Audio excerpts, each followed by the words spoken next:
Okay. Hello and welcome to Plugin Along, a stream dedicated to LOTRO plugins.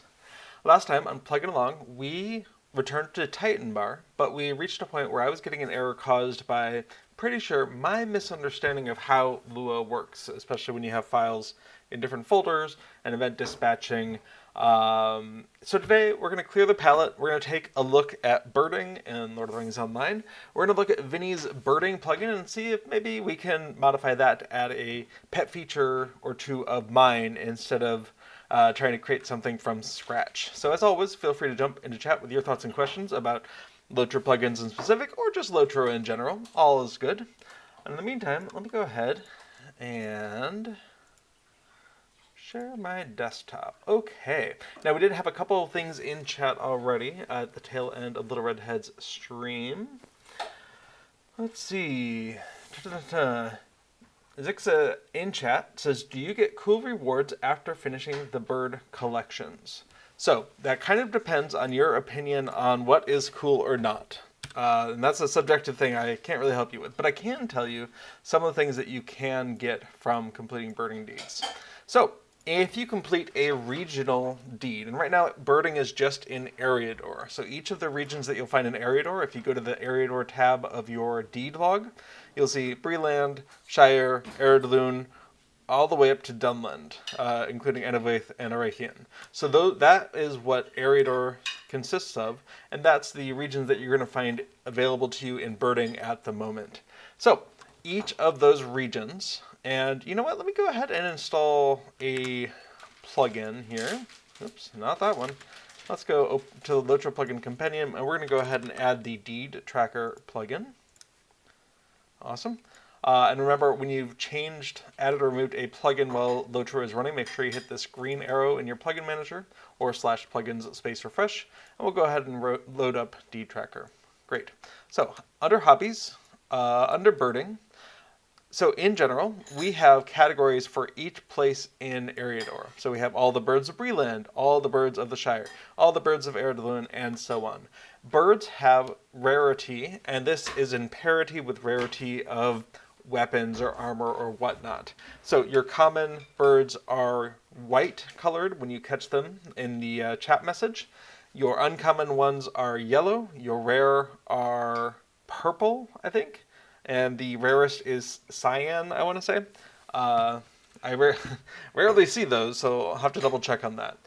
So if you complete each of these 3 deeds within a region, birds of Breland, common and uncommon, rare, and the rarest one, you will probably notice a couple things. First of all, the common birds of an area can also be found in adjacent areas, whereas the rare birds are only found in that region. So the rare birds of Breland are only found in Breland, and the rarest bird in Breland not only is only found in Breland, but also requires you to have at least 60 birding skill to even qualify to spot it. I think rare takes 40, and everything else takes 1, but I'll have to double check on that. So, if you complete all the birds of Angmar, for instance, you are going to unlock an outfit. And this is going to be delivered to the character who just completed it. It is bound to that character, but you can put it in your wardrobe so any other character on that server can make use of it. And in the case of birds of Angmar, you get an orange and gold birding garments. So, normally, Affadil is wearing this outfit with the orange and gold garments. We can see that we have birding pants with lots of pockets, and we can see a birding shirt with more pockets for your note-taking and binoculars and all that good stuff. All my other stuff is kind of getting in the way there. But that's the general idea. And in general, your birding outfits are going to tend to look like this with different colorations. So all the birds of Forakel, for instance, orange and black. So orange trim, black highlight, or black mane and stuff. Let's see, I think that's the only 2 regions I've completed completely.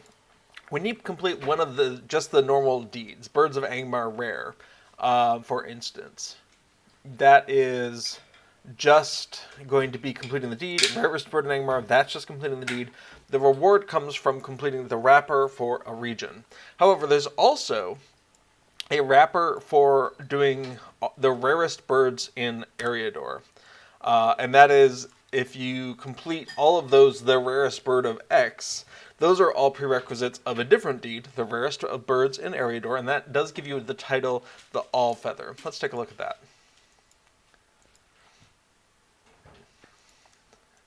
Wrong thing. So, all the birds of Breland, all the birds of... Alright, rarest birds in Eriador. We can see I've found 4 of them so far. Awesome. If you complete that, you're going to get the Birder's Hat. And this is how you get this spiffy little hat here to go with your birding outfit. Does it dye well? Let's find out. Okay, it looks like there's some trim on there that dyes. So if we put that black, and we put that to, say, orange, awesome. The chest colors, for the birding outfits that have specific color combinations, there's no dyeing of those. That is the only thing. Okay. So that's the rarest birds of. There's no wrapper for completing all the birds of X, all the birds of Eriador, for instance. I don't think. Otherwise, I would have unlocked it at this point. Neat. So, hopefully that answers your question, Zixay, about what rewards you get after finishing the bird collections. In general, it's cosmetic outfits. If you complete the rarest of birds in Eriador, it is also a title, the All Feather, which I'm looking forward to acquiring eventually. Yeah, so nothing game-breaking, nothing tremendous, but if you see someone running around with the All Feather title, you know that they have put in some legwork or some binocular work in the game. And that is just a character-specific one, so they'll have to unlock that on each character that they want. Okay, cool.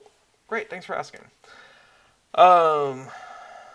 Lax in chat said, looking to get back into LOTRO after playing the original release. Should I jump into the normal servers or try out the legendary ones? So, legendary servers are only available for people who are doing a subscriber account. If you are one of the people who lucked into a lifetime account, that counts. Otherwise, if you're paying monthly or every 3 months or every year, one of those things where you're giving a little money every month to Standing Stone Games, which I like to do because it helps them pay the bill to keep the electricity turning, to keep the servers up. And I think that's neat. I know not everyone's in a position where they're able to do that. Totally fine. That's why there's a free-to-play mode.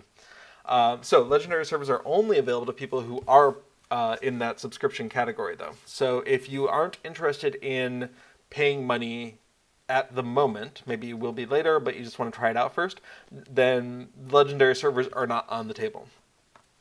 Other than that, there's 3 legendary servers open right now. Angmar and Mordor just opened up, and they have some Veil of the Nine mechanics. Let's see.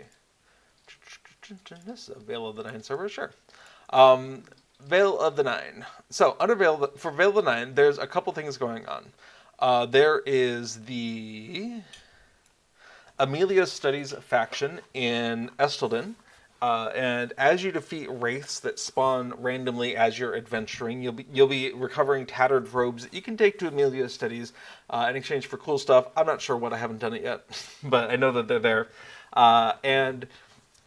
As a part of being on Mordor or Angmar, if you are fighting on-level things, that is, they're not gray, they're not too far below you, then you have a chance of triggering the spawn of a Wraith. And the Wraith is going to be a red-ringed or higher creature, and that will often be difficult to solo, especially if you also have landscape difficulty enabled, and definitely if you just come out of a difficult fight and you're half dead anyways. So that's a thing to watch out for there. Definitely a reason to group up, especially if you're in landscape difficulty.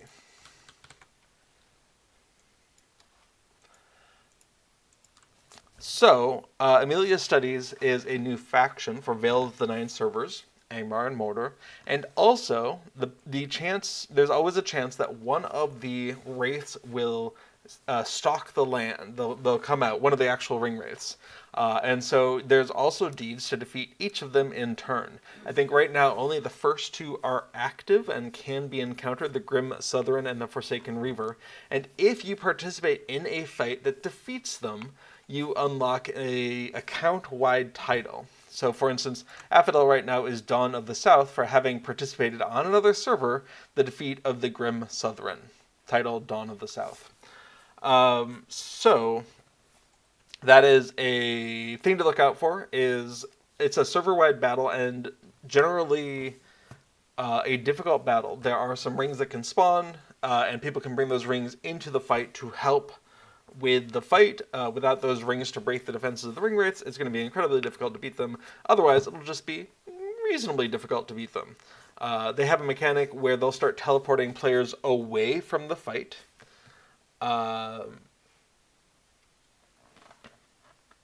Which can be disconcerting if you're in the middle of fighting and suddenly end up in a rally circle somewhere not nearby. I was fighting one in, I think, Breland. Definitely somewhere not in the Misty Mountains. And when I was teleported away, I was teleported away to the Misty Mountains. So it's worth getting your stable master points aggressively on those servers if you're going to be engaging in the 9 fights. Also, just be aware, as long as they are popular fights, there's probably going to be more people trying to get to the fight than the server can allow on a specific layer. As the Wraith teleports people away, more people will be able to engage in the fight. So it is a normal and expected thing at the moment to engage in part of, but not all of the fight. If you engage in part of it, awesome. Maybe return to nearby in case the fight goes badly. But if the fight is going well, you'll have when you engage with the ring wraith, you will get a little effect on you that says, "Hey, you got credit." And if the ring wraith is defeated, then you will get kill credit for it. That'll complete that deed. That'll get you the rewards. Participate in any drops. Ringwraith will despawn after 30 minutes of being around. So if the server hasn't rallied enough forces to defeat it after 30 minutes, then they lose their chance and they have to try again another time. Cool, so that's Veil of the Nine. That's a compelling reason why you might want to try Angmar, which is located in the US, or Mordor, which is located in Europe. Currently the only server that is located in Europe. So, if those sound like interesting things, if you're looking for a more difficult landscape experience, then yeah, and you're willing to shell out some money to be a subscriber of LOTRO, then those are very interesting servers right now. Treebeard is the other legendary server. Its main thing was, when it came up, it was one of the servers participating in landscape difficulty. That mechanic has now gone to every server, so you don't need to go to Treebeard. So Treebeard's main thing is that content is being released approximately every 6 months.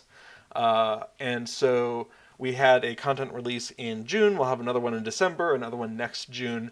And so if you go to the LOTRO wiki for legendary server, you can see what content is coming out when.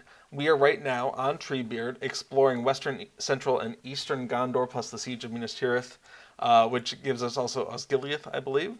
But we do not have access to the Battle of Pelennor Fields, the March of the Kings, so we can't help Rohan come through the forest, the Battle of the Black Gate, none of that. So our level cap is 100, and until December, first week of December, I think it is, but we can check the event calendar.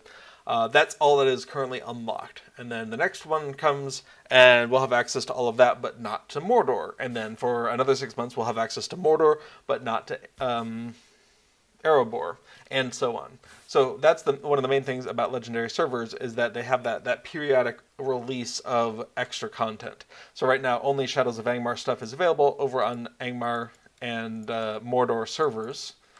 So if that's the content you remember, you're in a good stead. And if you want that slower release, although I think Angmar and Mordor are slated to not be as slow as Treebeard, who is not being hasty in the content delivery. And I would guess there'll be 10 Mortons every 3 to 4 months, although there's no official release schedule at this point. Oh yeah, Angmar and Mordor are now on the list. Good job, whoever updated that. Alright, I'm a little curious. Was it Elda?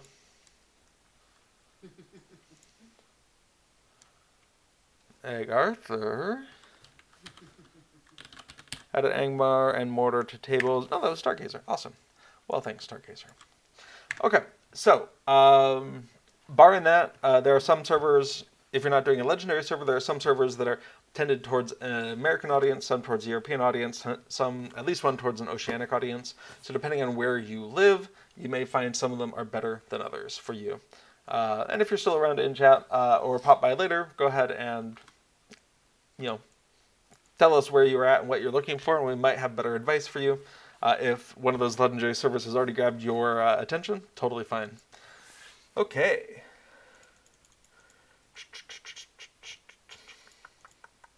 Awesome, we're caught up. Okay, so I'm going to go ahead and get rid of the DTrackers plugin here. Okay, so birding.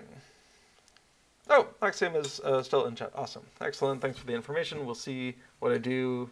I was looking to subscribe for sure. Awesome. Then you'll have the full range of options there. Also, as a subscriber, there's some nice to haves.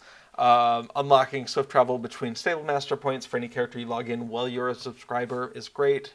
Getting, I think, 500 LOTRO points a month just as a thank you is great. And yes, having access to legendary servers is fun. Okay, so the birding, Little Redhead did demonstrate birding a little bit at the end of her stream, and what I want to talk about is things I'm interested in incorporating into a plugin. My inventory is a little unfriendly at the moment.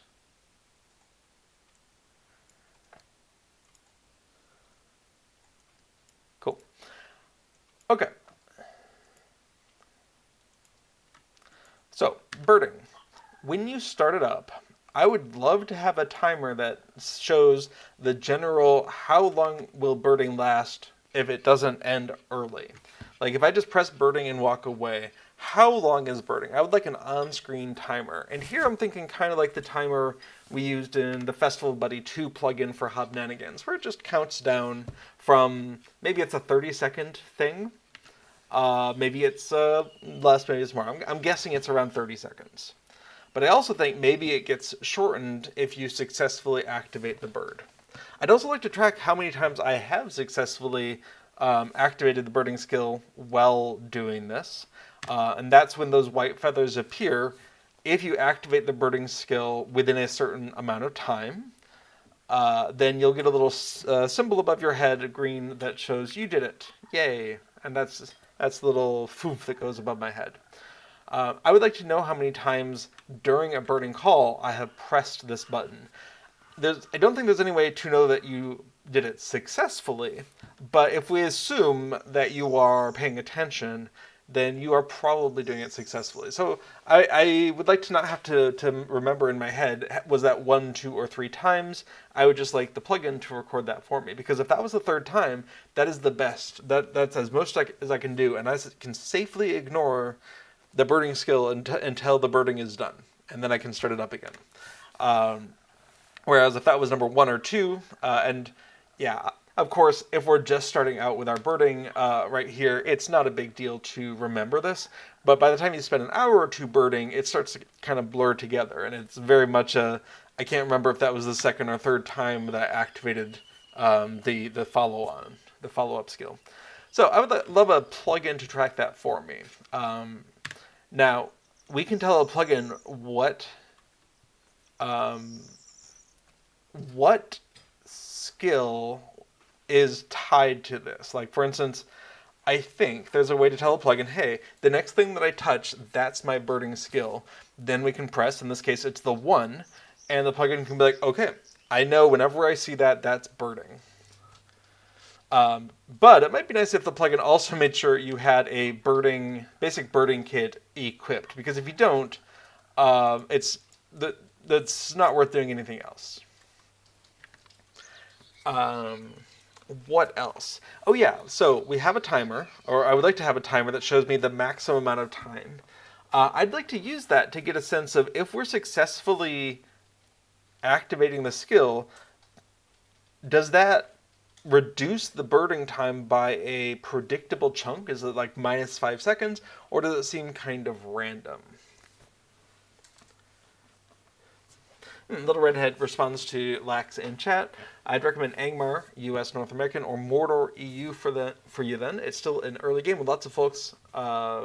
It's very busy, lots of grouping opportunities. That's very true. Angmar and Mordor are getting a lot of attention. We are in the Netherlands, so we mostly are looking at Mordor.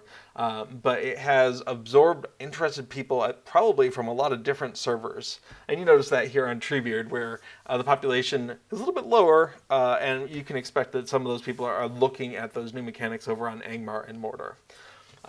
Whether or not they'll return to Treebeard after they've satisfied their curiosity, who can say? But yeah, is Little Redhead over on a Mordor right now? Yes. What's the population like over there? 1,082. 1,082 non-anonymous players are on Mordor right now. And right now it's about 8:15 in the evening here in the Central European time zone. So, on a weeknight. So definitely European players are probably not at work right now. And that may be contributing to why there's over 1,000 people non-anonymous online right now on just that server. It's possible Angmar also has similar numbers, but I am not going to switch over there right now because I don't have any... That's not true. I have one character, but I've never done the intro over there. It was just to secure the name. Okay. So, to do, make an on-screen timer with the expected maximum time for birding. So, before that, determine the maximum time for birding. Now, I don't know if this is... Okay, thank you. Osh in chat says Amar only has 416 right now. There has been a lot of buzz in the LOTRO community about the Mordor server because the Mordor server is physically located, we have been told, in Western Europe. I think we've been told that it's in the Netherlands, but I'm not sure if we've been told which city. So I, for instance, am on the other side of the country in the Netherlands, but I can still get a 10 millisecond ping to the server. And that's hard to do on the other side of the ocean and in the east coast of the US, just because of little things like the speed of light. So for those people who love playing LOTRO and are located in Europe, the presence of a Europe-based server has been very exciting for them. In addition to everything that Mordor has to offer mechanics-wise, just having a server on this side of the ocean is pretty cool. So I would guess that's part of the disparity, and of course Angmar, being in the US, is targeting people who may still be at work right now. What is it, about 2 p.m. on the East Coast? So I could see why some people are at work. Lax in chat says, yep, it's 2 p.m. Eastern time and at work. Yeah. And some people are fortunate enough to be able to multitask and maybe be on LOTRO at the same time as working, but I know a lot of people have to wait until they get home. Totally fine. I get it. So, determine the maximum time for birding. 2, make an on-screen timer with the expected maximum time for birding. 3, mark when... 3, figure out what skill the player is using to activate birding. Or 3A, find the birding skill, hook into its skill cooldown. And then 4, sorry, that's an or, and mark on the timer when we bird, assuming it was successful. And then 5, experiment to see if successful birding, intra-birding attempts seem to reduce the overall birding time by a given amount. For instance, maybe successfully birding reduces that maximum time by 5 seconds, and so a successful birding could reduce a 30-second down to a 15-second. I don't know if that's at all correct, but that's a mental model that I have in my head, because it certainly feels like it takes less time, although maybe that's because I am doing something. So that's why we need to gather some evidence. So I think this is kind of my wish list, is have a sense of how long have I been birding for, know how many times I have rebirded to get a sense of, was it 1, 2, or 3, because 3 is the max. And everything else that I had in mind is actually already answered by a plugin, or started to be answered by a plugin by Vinny, of such fame as the Daily Tasks plugin and a fishing plugin. So we're going to check that out next and get a sense of how it works before I start mucking with it. Okay, so to install a plugin, you can do it manually, but I'm going to go into the LOTRO Plugin Compendium and go grab the birding log plugin by Vinny, who's done a couple of updates to fix some issues. What do we see? This plugin keeps a record of all birds seen by each character, and optionally the birds seen at a particular location by any character. It also provides convenient shortcuts to equip your birding kit, birdwatch, and then switch back to your weapon. And it has some basic chats. Display your proficiency. I might like to actually see that up on the screen. Actually, we're gonna 6.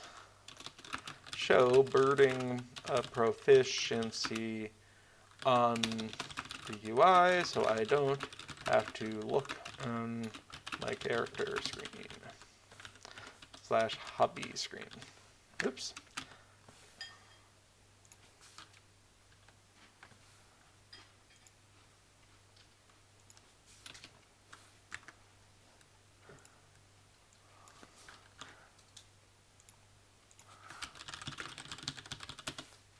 Okay. Sorry, sorted that out. Okay, so what else do we see? Display birding proficiency, list birding sighting records, okay. List birding zones and counts. That's funny. Set count for a bird, it looks like. Set the current birding zone, list sightings in the selected zone, list all birds and sightings in the zone. Awesome. We're going to go ahead and add that plugin, and it is installed. Remember, if LOTRO is running, you'll need to refresh with this green circular arrow in order for LOTRO to see the updated plugin. And we see the birding log. We're going to go ahead and load this up. And we see BL, created new birding record, birding log, data loaded. Now, there is a bit of a bug, a known issue with birding log, which is if you also use fishing log, another plugin from Vinny, then whichever one of those two gets loaded first is going to set that prefix FL or BL. And I don't think Vinny has sorted that out yet. So just be aware, you'll probably only want one or the other to be loaded at the moment. If we do a plugins.list, though, we can see that birding log is in the Vinny apartment. So you are able to unload just the birding log and anything else in the Vinny apartment with a /plugins space unload space Vinny without unloading any other plugins that are loaded. So that's a way to swap out and say, oh, I want to go fishing now. Okay, unload the birding log. Okay, but birding log is loaded. Do we see an icon anywhere? I know there's a UI listed. So let's go ahead and /BL, unknown birding proficiency. Oh, maybe you have to tell it to start with, or actually improve it. Okay, let's go over here. List birding sighting and records. How do you open the thing?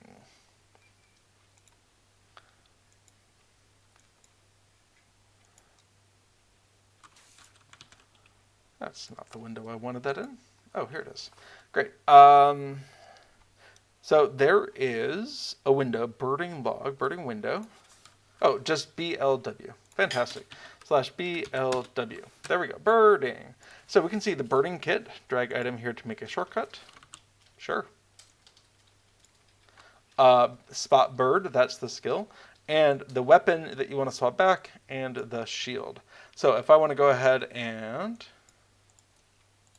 swap those back, I can just right-click them there. If I want the birding kit, I can right-click it there. Awesome. What's my zone? I sure seem to be in Swanfleet. Okay, and I can hit zone birds and get an output in my standard chat channel.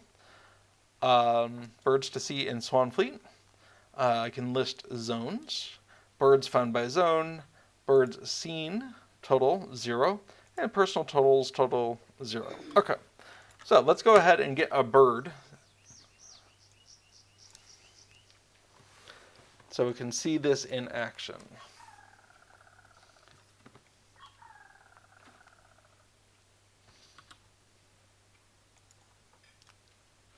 Well, I've spotted a bird. Hello, decorated goose.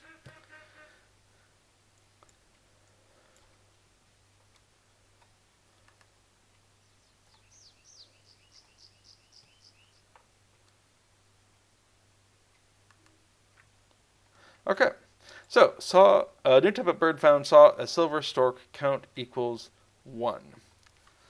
Fantastic. I'm curious how it handles different languages here for birds. So if I go ahead and say zone birds, we can see silver stork 1. We can also see the different colors of birds. Awesome. So it's definitely using item IDs for that. Good job, Vinny. And we can see white, yellow, purple, and cyan are indeed the colors being used, which suggest the existence of a legendary bird. I'm guessing the great eagles, once we get out to Ravanian, would count as a legendary bird. Okay, birds seen. Birds sighted in Swanfleet, Silver Stork 1, total sighting 1. Yep. Personal totals and list zones, I can see 1 out of 16 in Swanfleet. That's awesome. And it sounded like there was a way to manually mark that things were completed, so that would be a way to catch yourself up. But, okay, 7. Import birding progress. Script to import birding progress from LOTRO Companion. I don't know how much information it has about that. Let's take a look.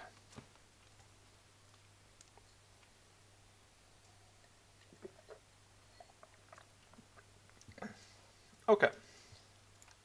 Bob the One in chat says, good evening. Which must-have plugins would you recommend for a new player? What a great question. Now, there are a couple generic plugins that various members of the stream team here have suggested are neat, but ultimately a lot of plugins are really useful or not useful based off of what you're trying to do. For instance, I absolutely adored the Minstrel Buff plugin so much that I made heavy modifications to it and spun it off into Minstrel Buff 2. But the Minstrel Buff plugin is not very useful unless you're playing a minstrel. So your mileage may vary with that one. The plugin that I was showing off recently at the beginning of the stream is called Deed Tracker, and this is a very useful plugin if you are the kind of person who really likes completing deeds. But if you don't care about deeds, I wouldn't recommend it.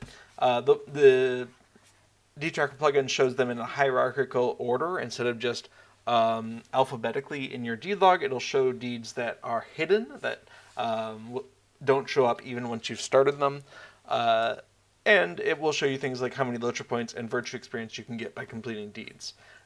But if you don't care about any of that, then Deed Tracker isn't a good choice for you. So I guess partly would be, if you're a new player, what class are you playing? What are your goals for a plugin to do? And that kind of thing. Travel Window is a great plugin if you have a bunch of travel skills.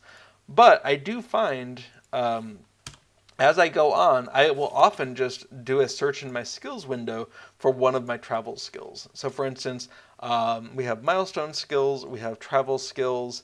I have a bunch of travel skills. And the Travel Window 2 is a great plugin. But sometimes I'm just like, well, I think I can go back to Klager. Oh, good. I have a Return to Klager skill. Good enough.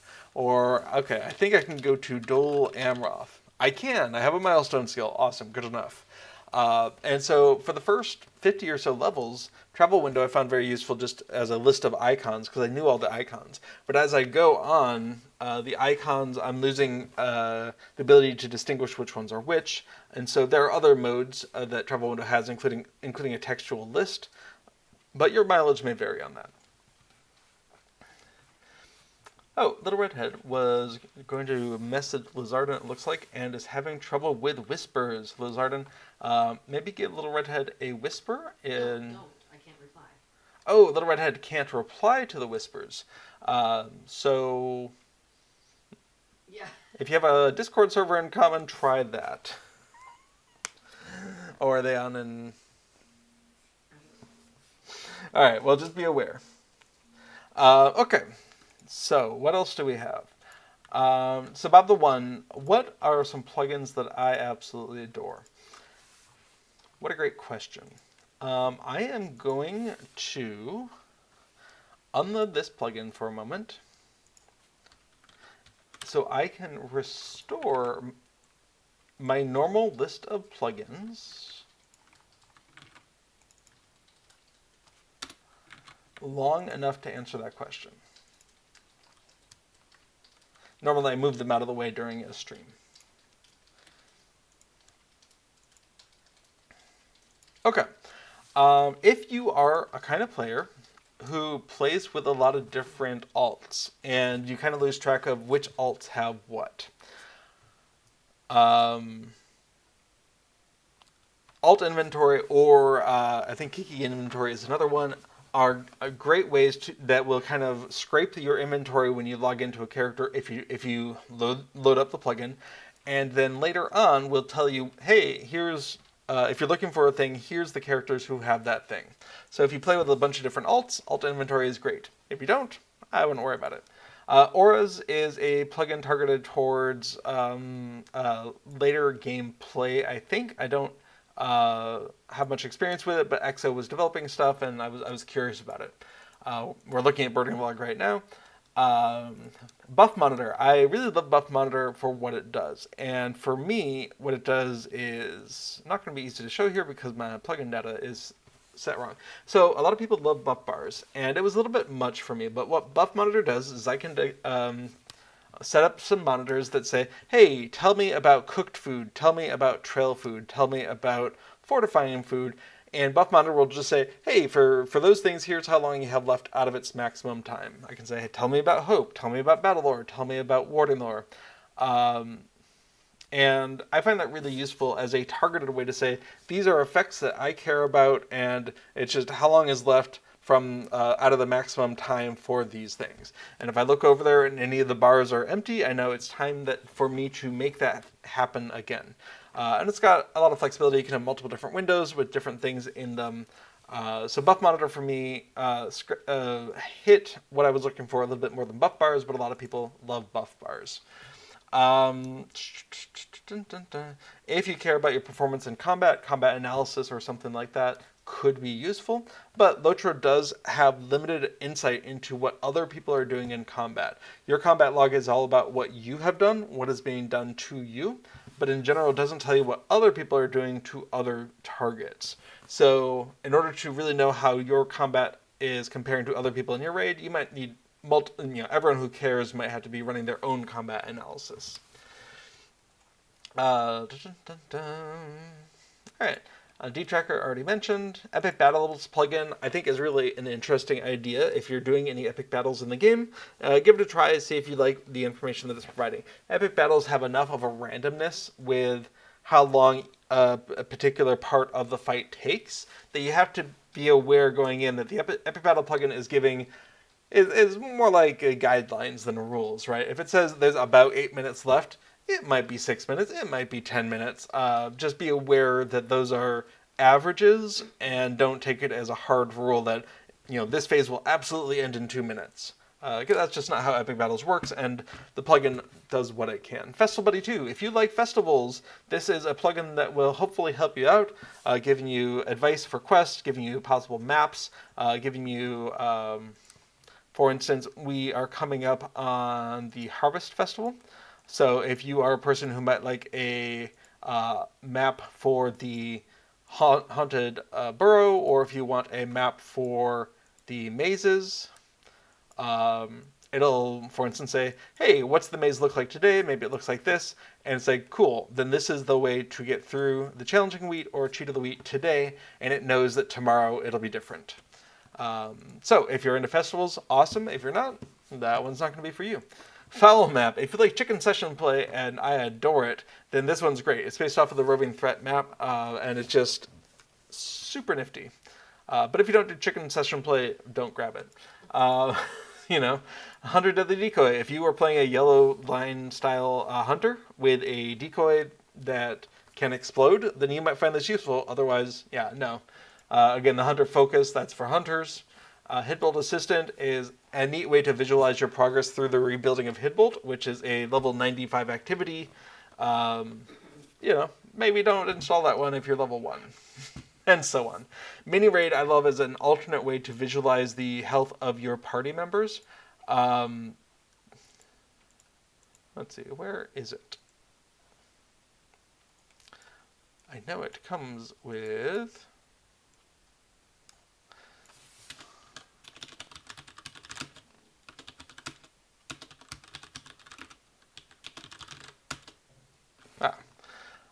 enable UI quick button. Yes, please. So you can open that with /miniraid space options and then get yourself a button to actually open it up.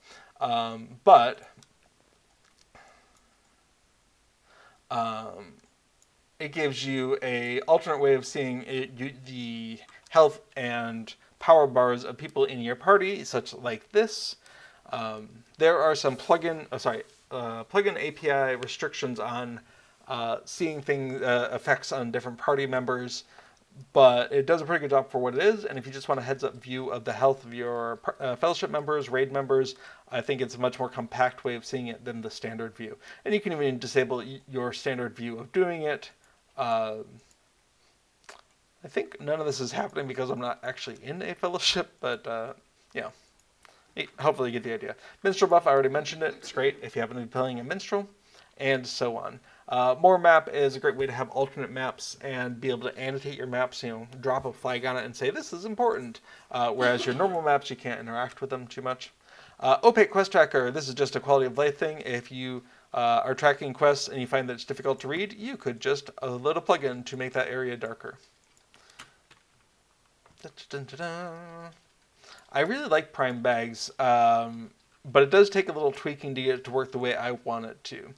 Prime Bags is a way, instead of having an all bag like this, which you can just do within the game, you can have a bag instead that is sort of a bag of bags, where you can define, I want all my medals to go into a bag, I want it to be called medals, and that, in fact, we can see that right now. If I go ahead and set up, and go ahead and make a new category called test. And go ahead and click that. And let's say I want all of my scrolls to show up in test. In fact, probably should have just called it scrolls, but I wasn't sure what I was going to drag in here. When you close the options, the next time you come in, you'll have a new bag of bags. There we go. And we can see this one's called test.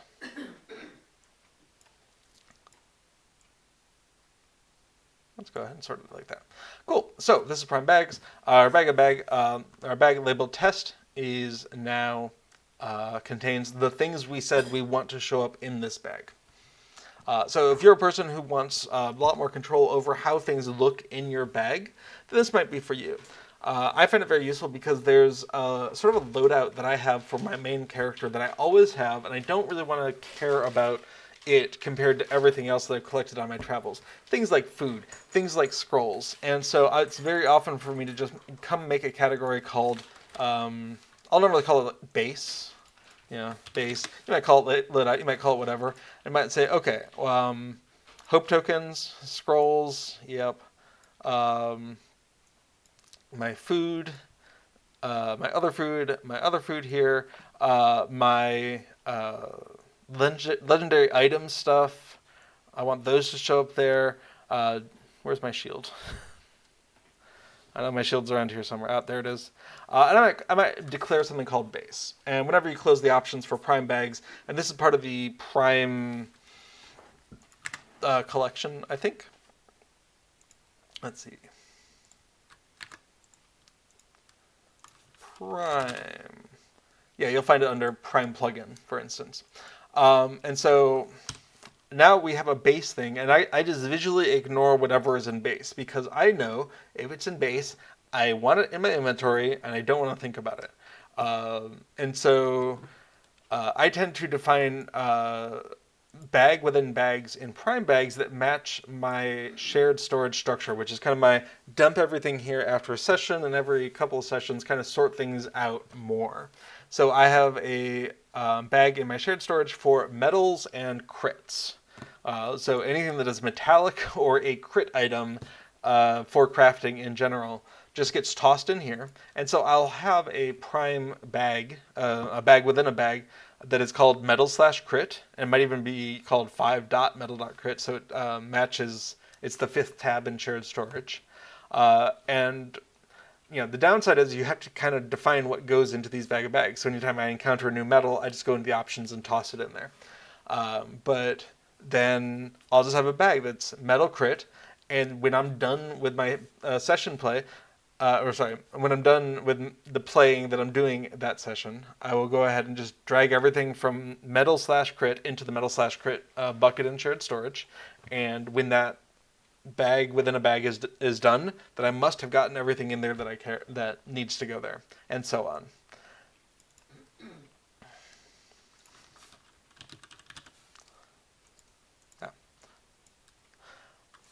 So that's just an idea of how to use prime bags. I'm really a big fan of prime bags in general, but like I said, there's a little tweaking to get it to work the way I want it to. One of the biggest thing prime bags has, and I did not show it off here, is if you are... if you have maybe traded with someone and you have multiple stacks of the same thing. So for instance, I will often play with Little Redhead, and at the end of the session, she'll trade everything to me to kind of manage the storage of it, and then we'll deal it back out later as needed. So I have 4 different Eurolius Cook's scroll cases here, and there's a little button up here that looks like a little bag of loot, and it'll just try to stack everything that can be stacked together. And I find that incredibly useful because at the end of the session, Little Redhead will just toss me a bunch of stuff, and then I will press that button, and everything that is alike with something else will stack, and then I can toss them into that shared storage for later processing. So I think that button in itself is major. Reminders is really neat if you are interested in things like ingredient crates, if you're interested in reminders to go do a particular dungeon, if you're interested in reminders to minstrel someone, if mentor someone an instrument, if you're a minstrel, you can just create arbitrary reminders, and when do they reset, how do they reset, what's going on.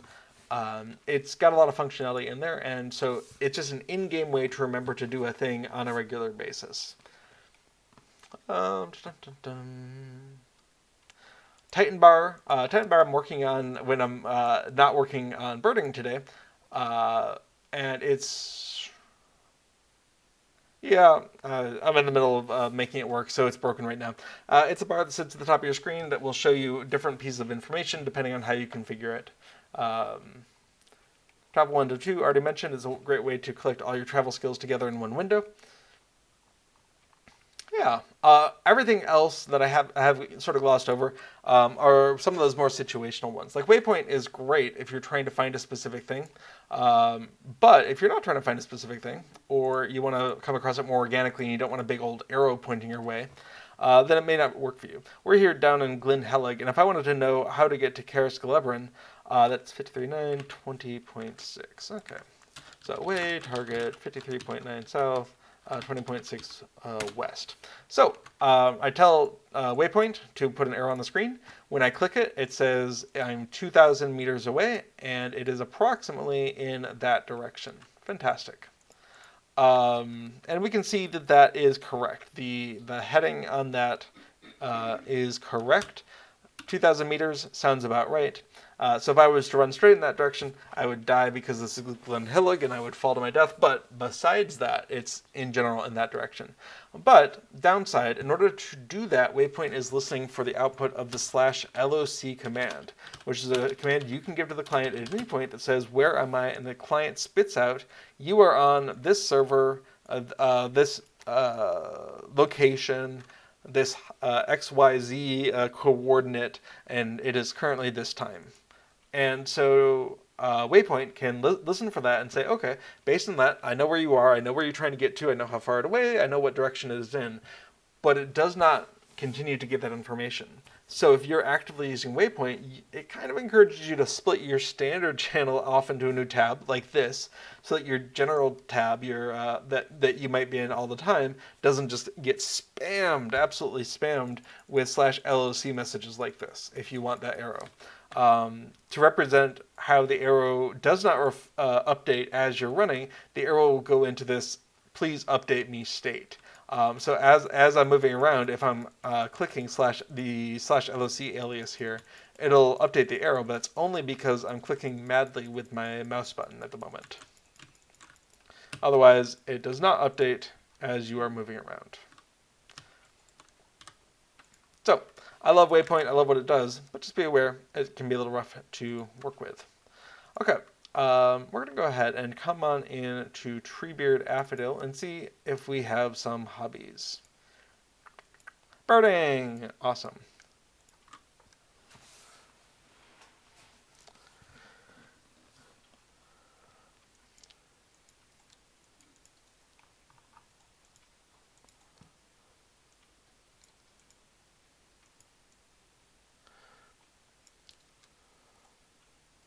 Okay, what am I looking at LOTRO Companion? Am I looking at what I don't have in Breland? Let's take a look at the deed log. Okay.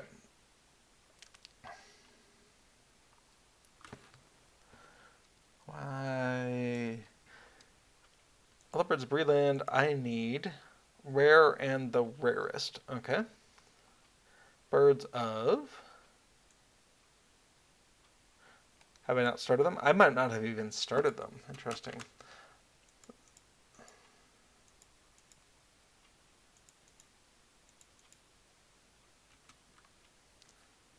Other one says, cool, thanks for the info. You are very welcome. I think I have not even started those deeds, and that would make sense. Let's come on in and tell you what. We're going to go ahead and remove all those plugins after unloading them so that I don't accidentally break any of them. Awesome. But I'm going to put deed tracker back. So come on in here, type in deed tracker.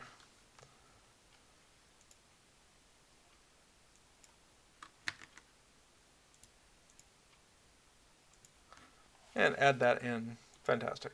Refresh and load it on in. Okay, so all the deeds of, all the birds of Breland, we're going to shrink this down a little bit.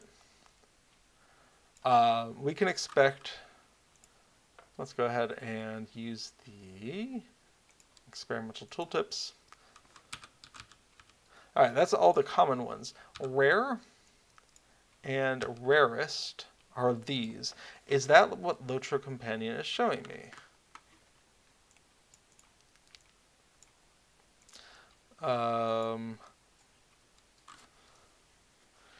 No. Not a bit of it.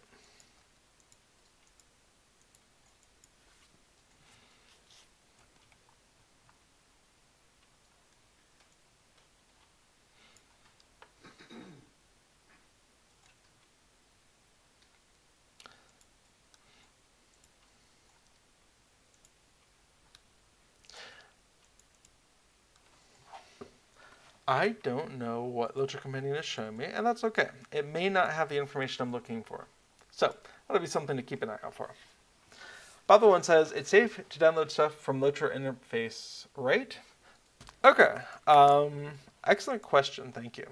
When you download something from LOTRO interface, you are getting a zip file or probably a RAR file. So for instance, I hover over Prime plugin. I can see when I download it, it is a .zip file. Awesome.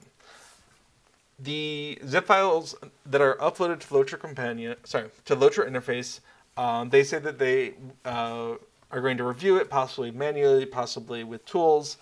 Something has probably scanned it for viruses. However, you should be aware that it is possible, though unlikely, for someone to put something into one of those zip files that isn't great for your machine. However, at this day and age, it is unlikely for there to be a problem with the zip file itself, maliciously crafted to make your computer do something weird. What could happen is that there could be a file in there that if you foolishly double-clicked it or pressed enter to run it, could do something unkind to your machine. So, the LOTRO Plugin Compendium, which I've been using to install plugins, and is linked to from chat there at lotrointerface.com, is a third-party tool that you can use to handle the installation of plugins.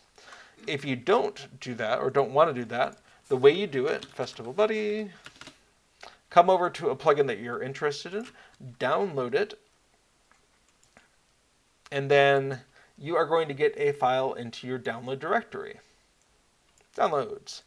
When you go in there, there's going to be a folder in there. And in general, you want to drag this folder into your Documents, Lord of the Rings Online, Plugins directory.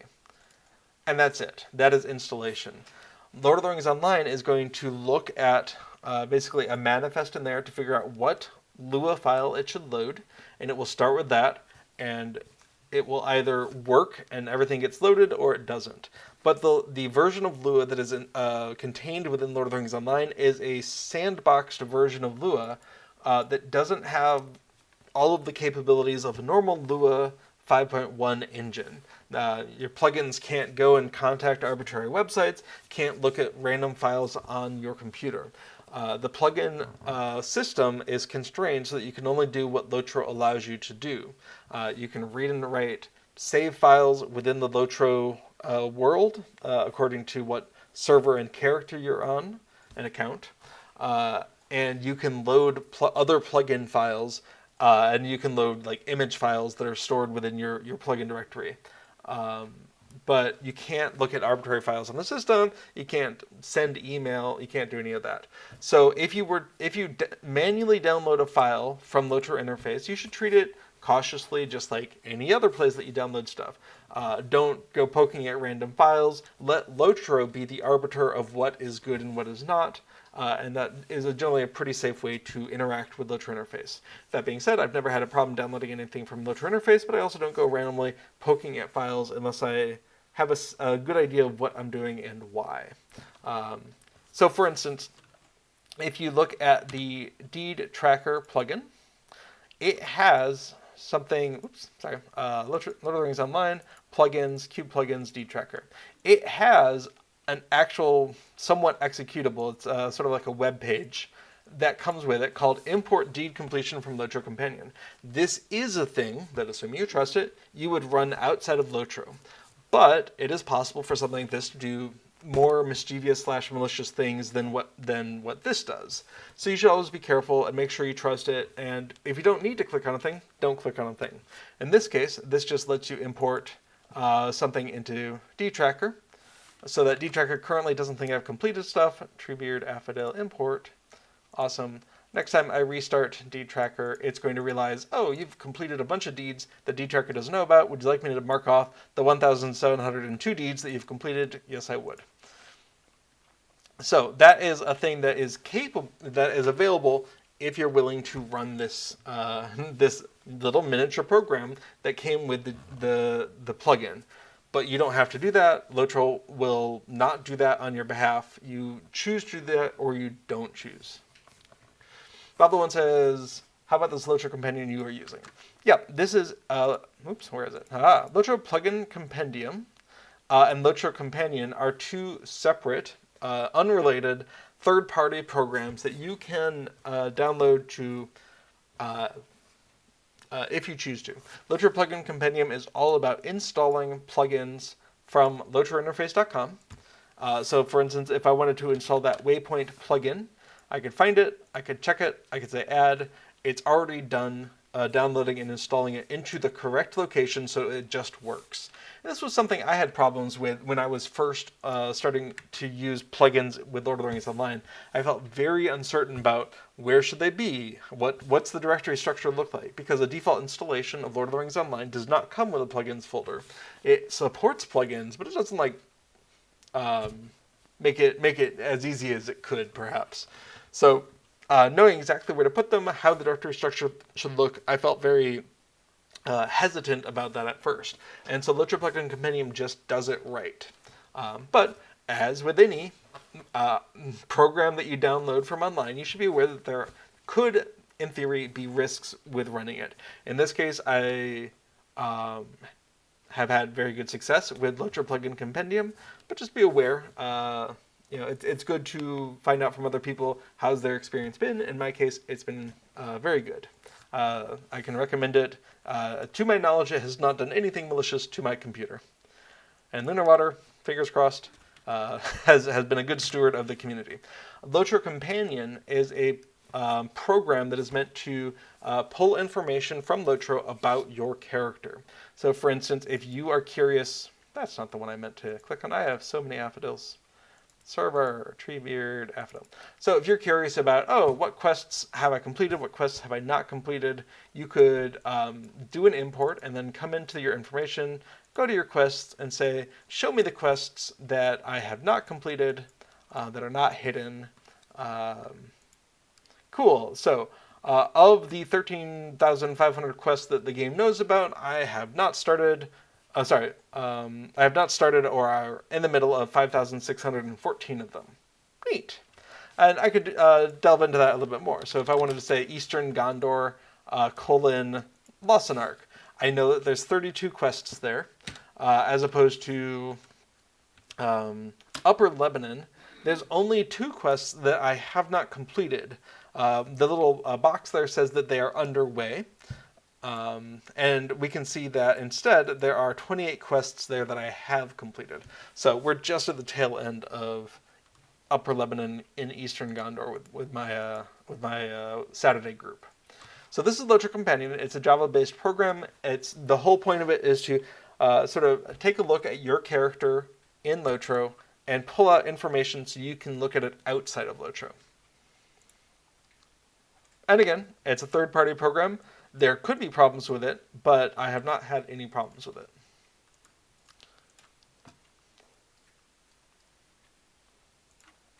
So, be sensible, be safe, make regular backups of important files no matter what you're doing with LOTRO and its plugins. Consider what you would do in the case of a catastrophic event at the place where your computer is. In the case of a fire, if your computer is melted down into slag, are your important files backed up in a way that you can easily get at them without that particular piece of hardware? And if you don't have good answers to those questions now, it's a good time to start thinking about them, whether or not you're going to download plugins for Lord of the Rings Online. Do you make use of Dropbox? Do you make use of Google Drive and its storage mechanisms? Is all of your stuff somewhere else? Cloud storage, that is storage on other people's computers, definitely solves the offsite backup problem. Maybe creates different problems. Oh, fantastic, Tellurian. Thanks for pointing that out. LOTRO Companion has to manually update to stay in sync with Lord of the Rings Online. It's a separate product by a separate person, so whenever Lord of the Rings Online is updated, sometimes that means that LOTRO Companion doesn't know how to look at your character anymore, and you just have to wait for LOTRO Companion to do an update. So Tellurian says, sometimes there's a problem with LOTRO Companion. Each time there's a patch of the game, the character import may be broken. So just be aware of that. There'll be regular releases to LOTRO Companion. Damien does a great job of keeping that up to date, and really makes my job as a plugin developer so much easier based on all of his work, which is why I'm a monthly supporter of LOTRO Companion, because it just makes the plugin work that I do so much easier to do. So thanks, Damien. You're doing great. Awesome. Yeah, Tellurian points out, he does fast work it. When he's not on vacation, usually it's a couple of day turnaround after a patch for everything to start working again. Yeah, it's funny. I use it for things like quest completion, deed completion, that kind of thing. But there are people who are very much more interested in using it to spec out equipment ideas and test out things that would be very difficult to do in-game. So I don't know what the average use case is for it, but I suspect mine is a little bit different. Cool. Great questions. Thank you, Bob the One. Okay. We're going to go back here and clean that up. Bob the One that says kind words. Well, you're very welcome. Okay, so we have a BTW. No. Oh, gotta load it. BLW. Awesome. So we have a birding log window. Does it know? It doesn't remember where I was. Interesting. Do I want it to? Maybe not. I wonder if it will automatically pick up what my proficiency is if it sees my proficiency change. So I'm going to do one more birding just to see. And I would also like to remember what my options are. Oh, unknown birding proficiency. Okay.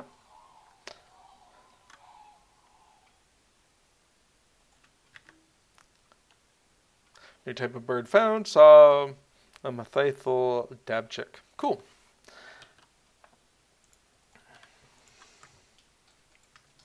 So what I'm going to do now is I'm curious about code. So what I'd like to do is, let's see, there's some common files here. So I'd like to go ahead and open up this folder in Visual Studio Code. Visual Studio Code is free. You can download it from Microsoft. And we're going to go ahead and open that up. Do I trust it? Sure. Vinny seems cool. Okay. What I'm curious about is a couple of things. So, oh, there's a README file. An RTF README file. That is fascinating. Vinny, you wacky, wacky person.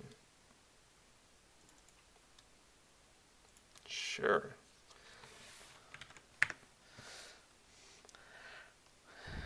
Vinny, we need to introduce you to Markdown.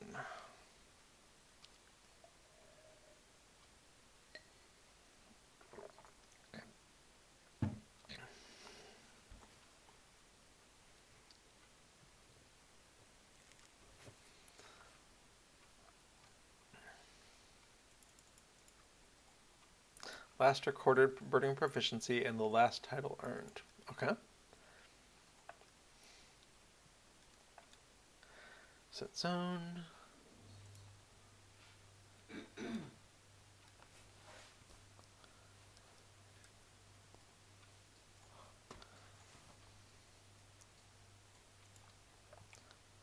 Okay.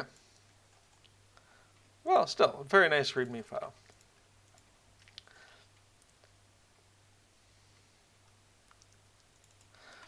Okay, so we have a birding main. We have Visual Studio Code complaining about some stuff that it sees. But why?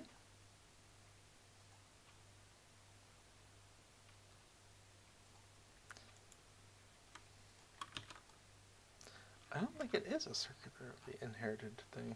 I think you have misread it. Okay, so main. You are on, okay, so these are the local slash location strings that it's worried about. Linking for things, cool.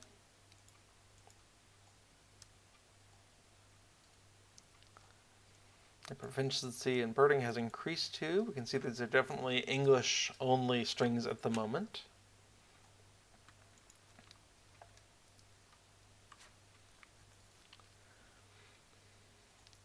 I think it would be interesting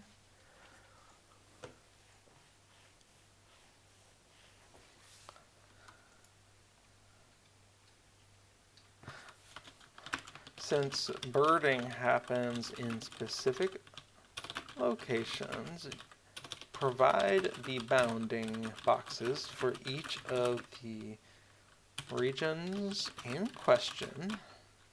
So a /LOC out, so /LOC output automatically tells us which region we're in. 8A, provide a button to trigger /LOC. If there's not already. I didn't see one. Yeah, like an auto detect button next to set zone. Well,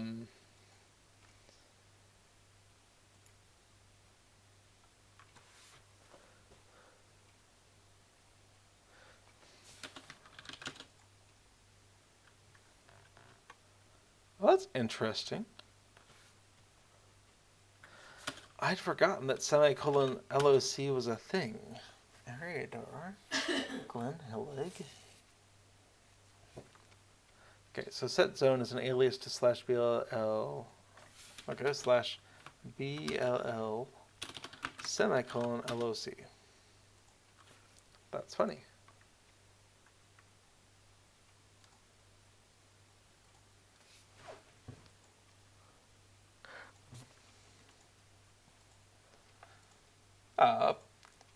Well, Bumbleroot says, I love your cat. Thank you very much. That is, oops, wrong shoulder. That is Casper there, who's dozing away on the couch.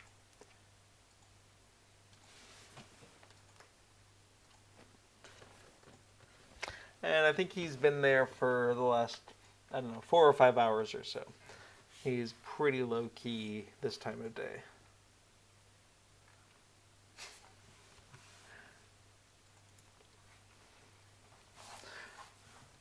Yeah, we adopted Casper and Kato, who is somewhere in here. She was up on the cat tower when I first started streaming, but I'm sure she went somewhere.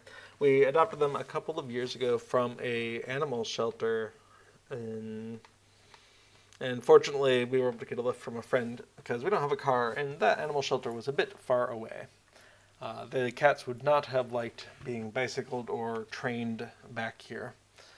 Especially not when we first met them. Maybe we could get away with it now, but they're not fans of even going to the vet, which is only 2 kilometers away. So, okay, yeah. So I think automatically detecting the area you are in, if you do a /LOC, is a very attractive idea. And for that, if you have the bounding coordinates of where you are, just hovering over here, we can see, oh, that's 40.3. South 45.5 west, and down here it is 67.6 south, 9.1 west. Cool, that's the bounding buck. So if your /LOC is within those coordinates, we can just declare that you are in Swanfleet. Now, that might not be, strictly speaking, correct, though, because a tighter bounding box might be helpful, because Aragian might be within that. So for Aragian, the upper left is 38.26.8. And over here,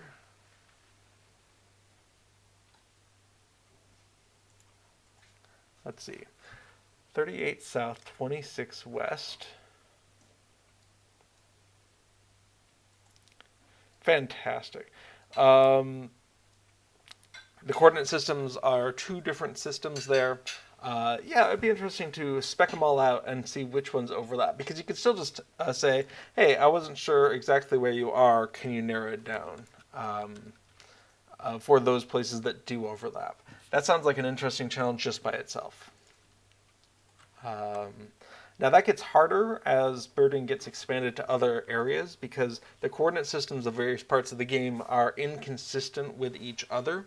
The coordinate systems in the Shadow of Angmar release are one set of coordinates, and as you explore into different areas, the coordinate system just go bonkers. So it's not a reliable system telling where you are unless you already know which region you are in. So there's a bit of a chicken nugget problem. But since we know we're in Ariador, we might be able to get away with it.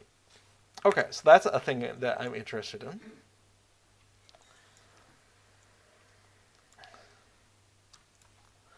Okay. What else do we have here?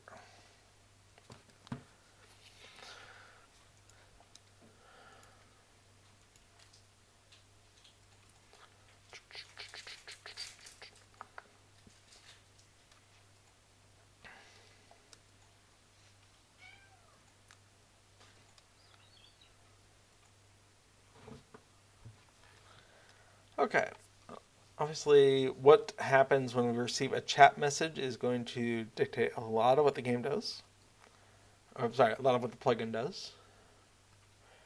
There's some basic Pythagorean theorem stuff going on over here.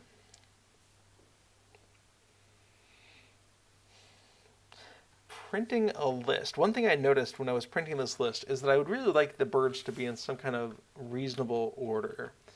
For instance, if I list birds seen, those are currently in order, but when it's purely alphabetical. Starting with crane and going through water pipet. But I'd really prefer an option to sort them by rarity first. So all the common ones, then all the uncommon ones, then the rares, then the very rare. I think I would like that because that corresponds better to what the deeds are doing. I don't know if Birding Log currently has the information in order to do that, but that's just a thought I'm having. Is when printing a list of birds, have an option to sort by rarity. Okay. Birding window. Anything we wanted to talk about in here? I would like to see the birding log have your proficiency if it knows your proficiency. I do think it would be nice. Proficiency.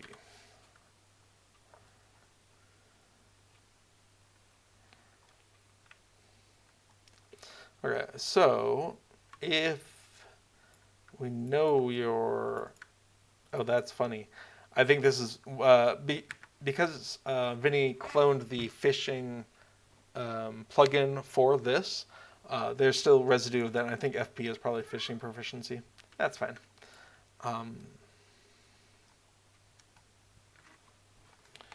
Okay, and it knows that if your proficiency is higher than 9, then you might have then you will have a title, and it's going to be one of those one of those 5 things.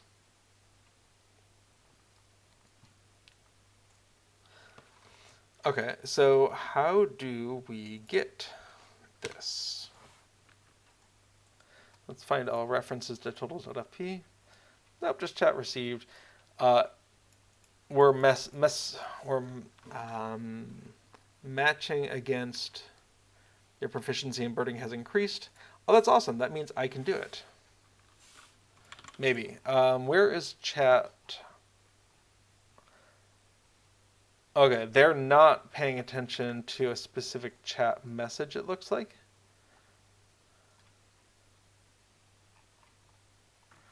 Or certain channels. I would like to make a note here. Only pay attention to certain channels. However, we can go ahead and just say your proficiency in birding has increased to 118. And maybe that's enough. Yep, there we go. It shouldn't accept that. And in fact, if I said that in world, if anyone was using the birding log, their proficiency would be set to 118. And in fact, anyone who's near enough to see my my /say, this is an easy thing to do to accept too broad of an input into your chat monitoring function. Instead, we would want to see that probably in the advancement tab. If we go ahead and come to change text colors, I know it's blue, so advancement is blue.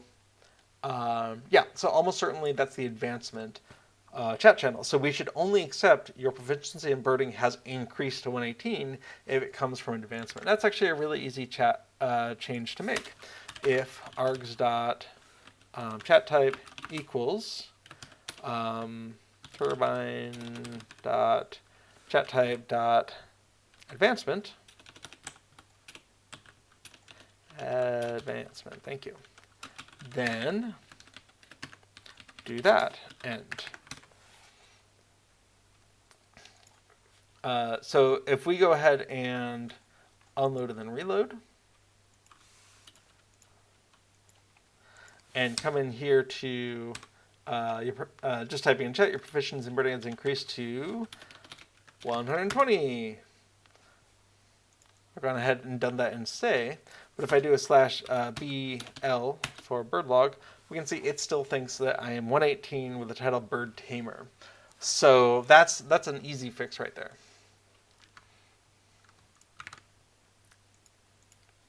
And that should be for all of them. We should only be looking in the specific message channel for every one of these things.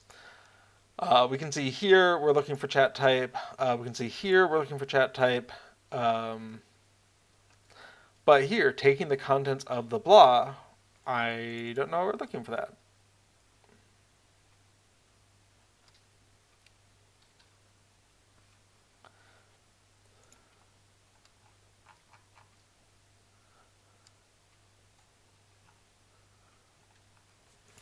But maybe that's the leftover from fishing, I'm not sure. Taking the contents of the blah. I don't know why that's there. I'm a little curious, though.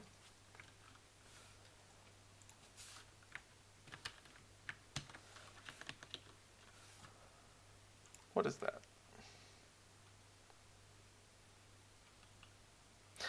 Huh. Okay. But the fact that that's not blocked by... Oh, no, okay. So from here on out, we're only accepting things in standard. That's fine. Plugins can write to standard on their own client, but you can't affect the standard channel of anyone else's client, so that anything else that gets parsed here is, whoops, safe. So that's good.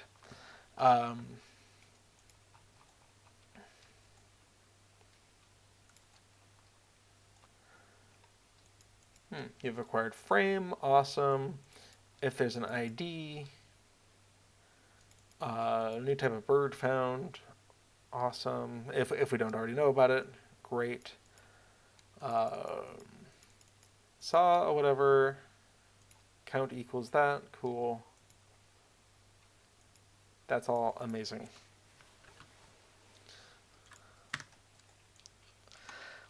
Whatever thoughts do I have when I'm thinking about what I would want to do to improve birding?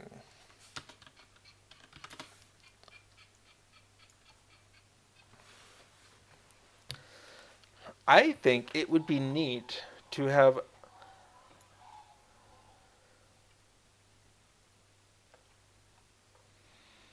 a display of the birds in your region, like a visual display as well. A more user-friendly version of the birding collection here, because I think it's great that they're making better use of the collections panel. I think that's awesome. Hey, little one. What's up? Hey. Yeah? Were you talking to someone earlier? Was that you? I think it's great that they're using a collections panel, but one thing that I'm really hoping that they're more aware of now that people are going to be using the panel for birding as well as these other things is that anytime you reopen the collections panel, it defaults to stable masters, and I would love it if it would default to the last thing I was looking at.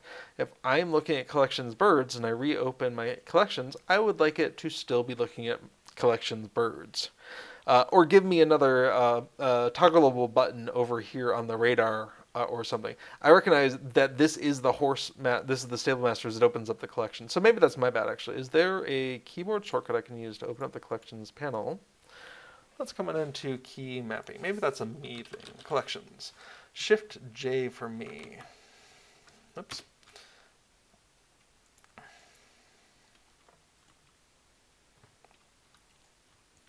Which probably makes it Shift C for everyone else. Okay, so if I go to emotes and I close it and I come back in, oh, okay. So that is actually me misusing the game. That is specifically looking at your stable masters. I would love an option for each little tab in here to add an icon to your radar that is clickable and takes you to that section of the collections panel. Because a plugin could put an icon over here, but it can't send you to that section of the collections panel. So I should just remember that Shift C for everyone else, Shift J for me, opens this thing up where it was, and this is, as the icon shows, explicitly to go to the Stable Masters section of the Collections panel.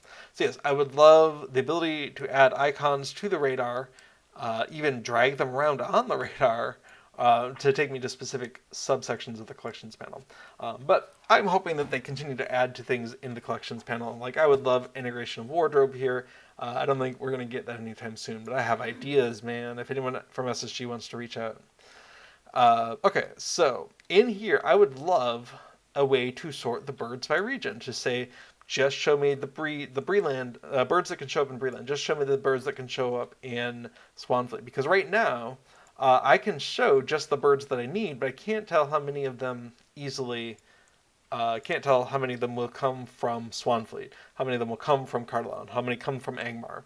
And I think that's a thing that a birding plugin could do. So,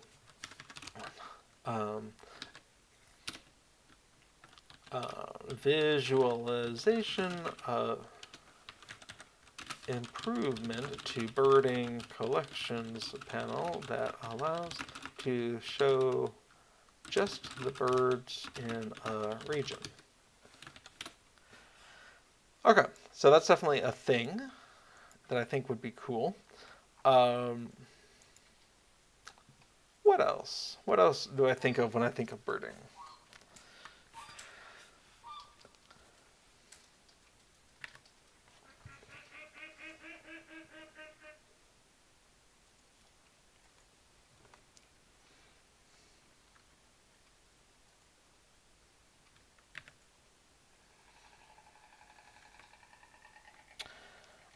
I suspect that just like fishing, the amount of time between starting the skill and your need to react to a visual clue is almost certainly random. Like, it's not going to be 10 seconds after the start.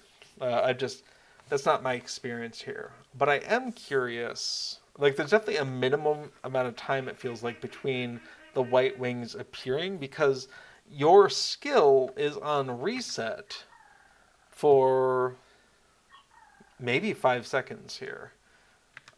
1001, 1002, 1003, 1004. Okay, maybe about 4 seconds. So if your skill's on reset for about 4 seconds, it's very unlikely you're going to get white and then white 2 seconds later. Like, I could see it happening, but they want you to have time to react to it, and you need to have time for that skill to reset before you can react to the next one.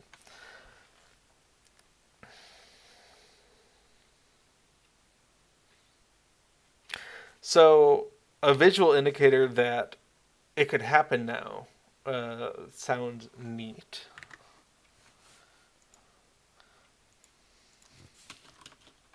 So 2A, show if testing shows a minimum amount of time between white feathers appearing, visually represent that somehow. And let's just say 2 seconds. Throw a 2-second buffer in there where we think it's unlikely to happen. Now the problem with that, as always, there's always problems, is that if you wait a second after the white feathers appear, let's say wait 3 seconds.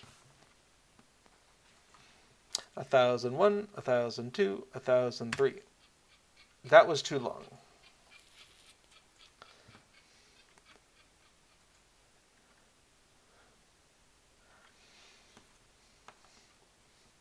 A 1001, 1002. 2 seconds was okay. So 2 seconds after the white feathers appear, if you then activate your skill, you've got a total of 6 seconds after the white feathers appear before you can react again to white feathers. But I have actually experienced white feathers appearing while my skill was just finishing the cooldown. So I think there's definitely going to be some testing there as well. One thing I wanted to do, and I think we can do this right now, is just get a sense of how long does the skill last if you do absolutely nothing. And for that, let's see.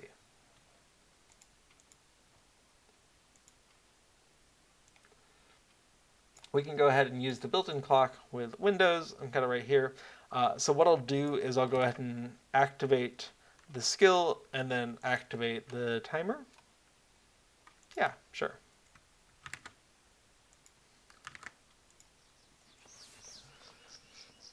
And my guess is it's around 30 seconds, but I haven't done much testing with that. That's just based off of instinct at this point.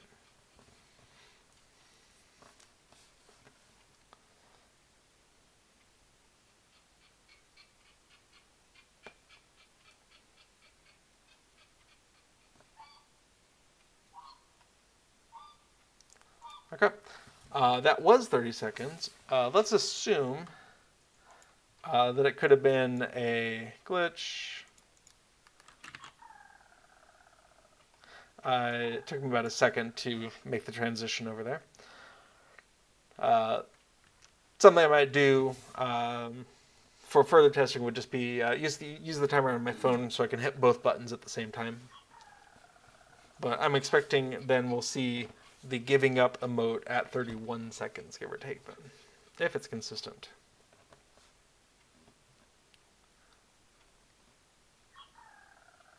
Okay, there it is. Okay, so my initial guess of 30 seconds was pretty good. Now we want to do, I'm going to go ahead and move this off the screen. I'll bring it back. What I want to do is start the birding and then start the timer and then actually successfully bird and see how does that affect the timing. So I've gone ahead and click the skill and the button almost at the same time. 10 seconds.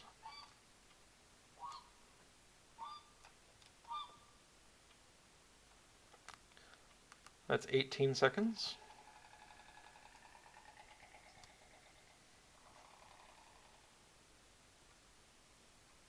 And 27 seconds. Okay. That did not change the overall birding time. That's interesting. Okay, one more time. 4, 5, 6. Okay, 6 seconds. So definitely different from the 10 seconds for the first one before. 13, 14, yep.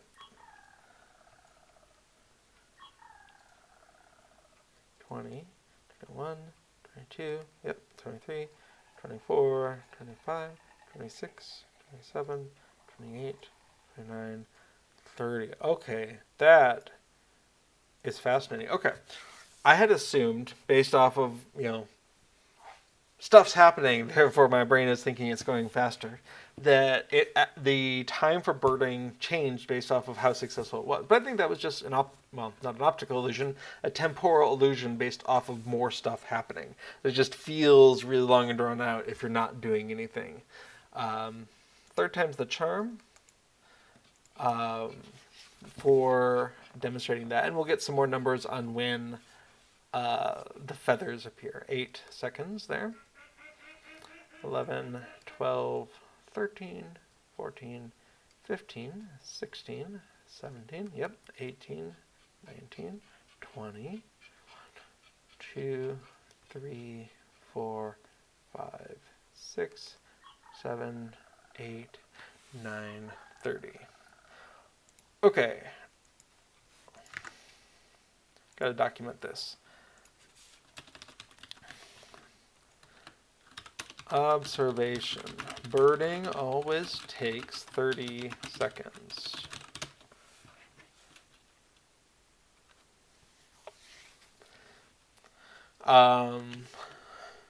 Possible counter observation not yet seen.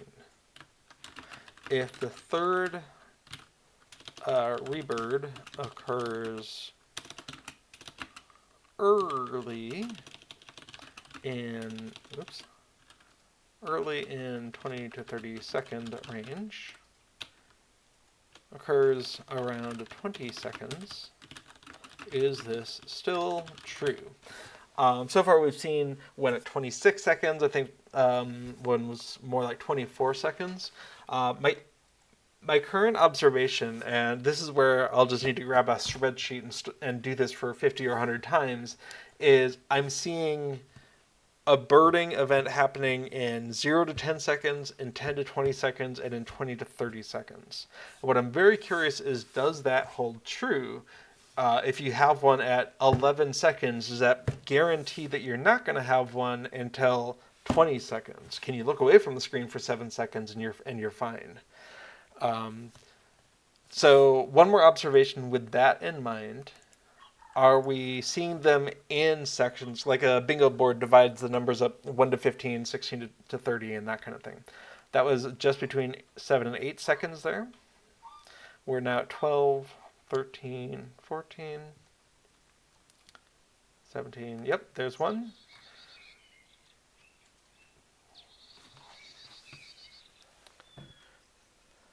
Okay. That was the third one, and that was about 25 seconds. That doesn't answer the question of what happens if your third birding is really close to 20 seconds. But it is consistently one birding event in each of the 3 10-second sections. We're going to do it one more time. We're at 4 seconds, 5, 6. Yep, there's one. 10, 11, 12, 13, 14, 15, 16, 17, 18, there we go, 19, 20, 21. So that was late in the second set, but it was definitely adhering to that.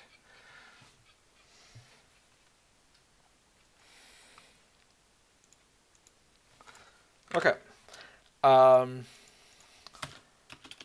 Observation. Each of the 3 white feather events happens in 0 to 10, 10 to 20, and 20 to 30 second sections.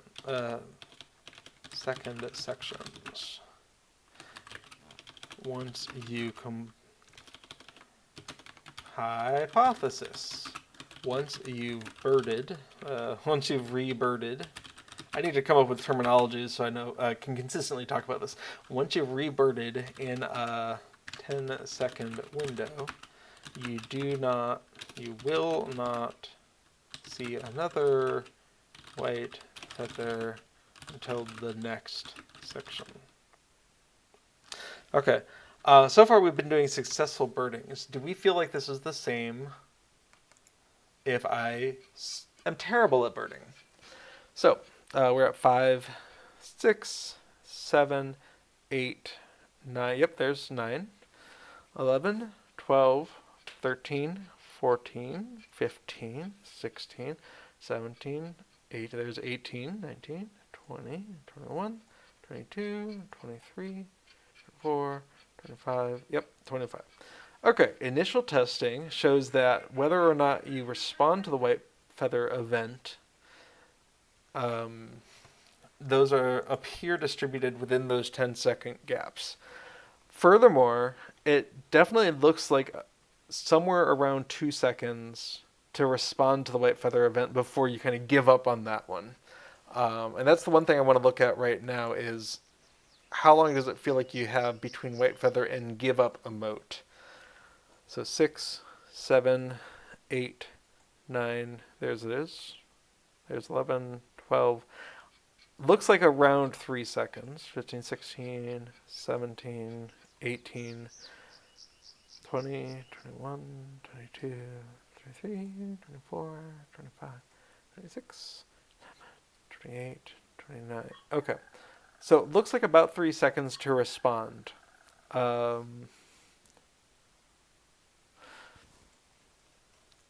I don't know what to do with that because plugins do not have a way to know that the white feather event has happened other than by the player responding to it.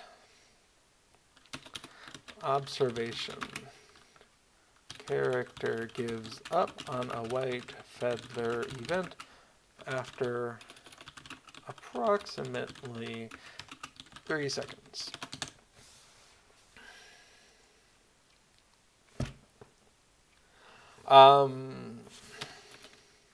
Hypothesis. Incorrectly birding does not change the number of successes. I don't know how to test that. But I guess if one's birding constantly, let's find out. Bird. Bird. Bird. Okay, I'm definitely not getting the white feather events when I bird constantly. That's fascinating.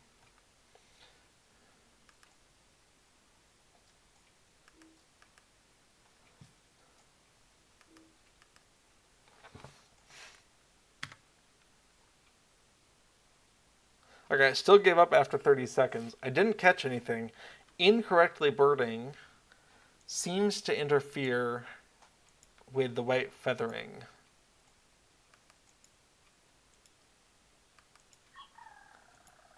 Let's wait for the first white feather to appear. 5, 6, 7. Yep, there's that. Let's go ahead and do it again.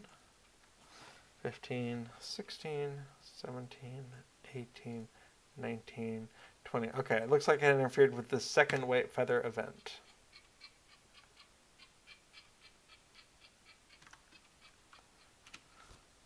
Okay.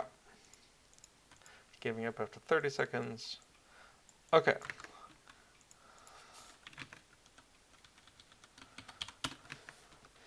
Observation. Incorrect.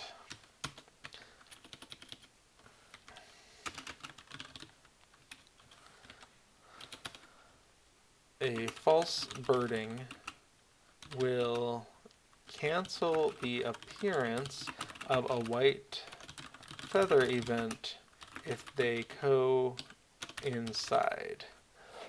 Do we think it could still show up in that third, or does it negate it completely?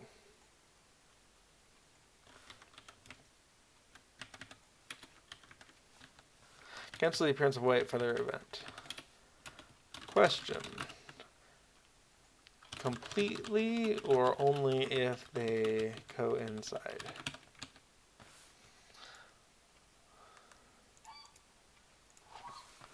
Okay, so we're going to accept the first white feather event, about 6 seconds, and we're going to go ahead and activate birding one more time, giving us most of the second set of 3. Nope, didn't show up. Now we're into the 20 seconds. 6, 5, 6, there we go. Is it reasonable to guess that misbirding completely negates a white feather event then? I think that's a reasonable starting point. I don't know if we're just happen to be colliding though. So what I'd like to do is go ahead and get this first white feather event.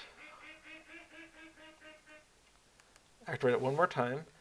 And then we have 14, 15, 16, 17, 18, 19. We're into the 20s.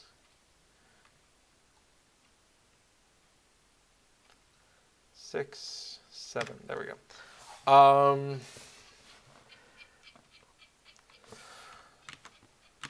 So mechanistically, so far, if you what are we calling this? If you bird incorrectly, you do not get a white feather event that 10-second section. Further question. Is it suppressing for an absolute amount of time? That is no white feather event for minimum 10 seconds. For instance, if I white feather at 17 seconds, can I see something at 25 seconds? Sorry, if I falsely birded. Okay, so we are in the first 10 seconds here. 6, 7, 8, 9. Okay, that was at the end of that. So that actually works out well for us. We're at 15 seconds now. I'm falsely birding. 20 seconds.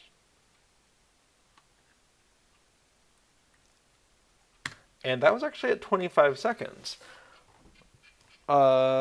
Which suggests that the 10-second nullification might be correct.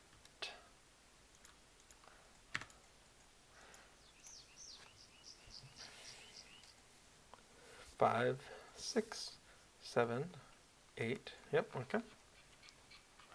So we're going to go ahead and we're at 14 seconds here. We have falsely done it. We're expecting that that suppresses this 10 second. We're in 20 now, so that is true.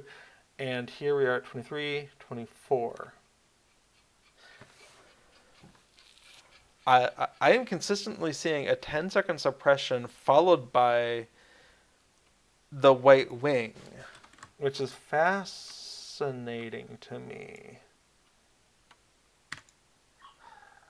Okay, so we are in the first 10 seconds here. We're going to go ahead and do it at about 5 seconds. And I'm expecting at 15 then, 13, 14, white wing, 16, 17, 18. Okay. So no, that was more. It's interesting. I'm curious how that changes between the three tuples, but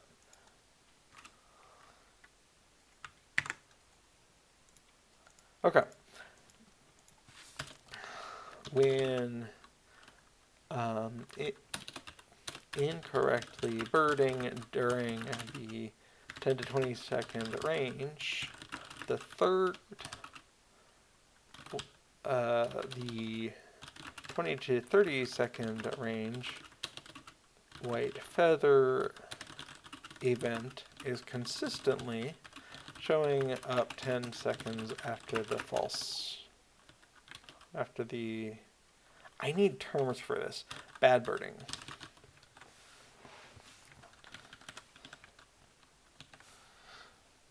Okay. So what have we learned? We have learned that birding takes 30 seconds. We have seen consistently that you can have up to 3 white feather events, and if you have all 3 of them, one of them shows up between 0 and 10 seconds, the next between 10 and 20 seconds, and the next between 20 and 30 seconds.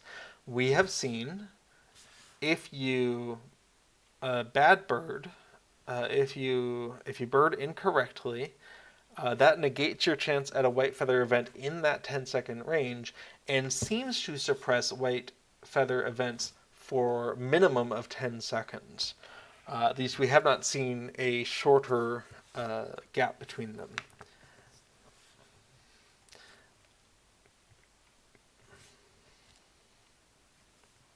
Fascinating. But that clears the way for us to make an on-screen timer for birding. And here I would use something similar to the Festival Buddy 2 on-screen timer for Hobnanigans. No need to reinvent the wheel. It's just a timer that goes from the maximum, there it's 10 minutes, here it'd be 30 seconds, down to the minimum.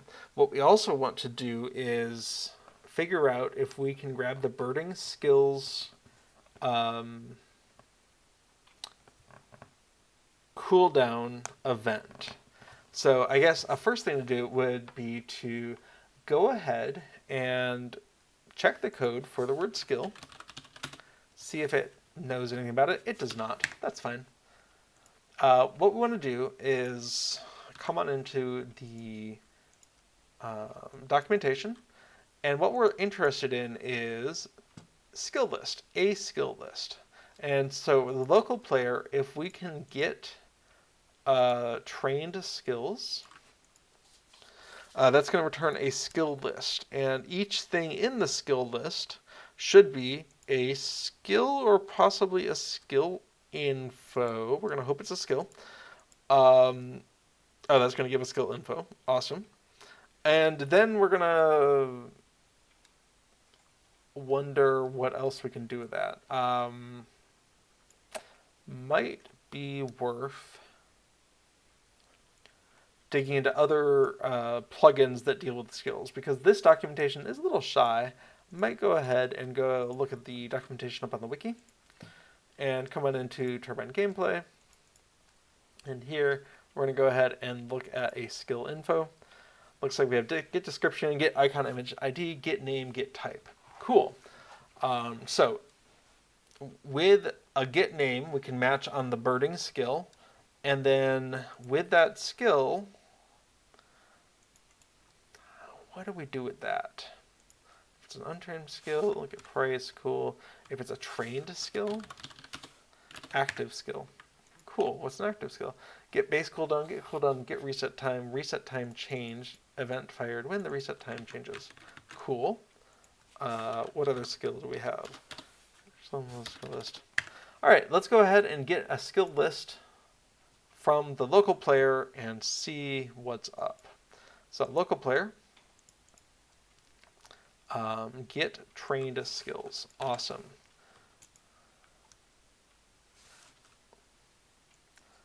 Cool. So BL main, we're just going to come on down here. Whenever you load, we're going to go ahead and say local player equals local player get instance. And then local trained skills equals player get trained skills. And then for get trained skills is returning a skill list which has a count. All right. For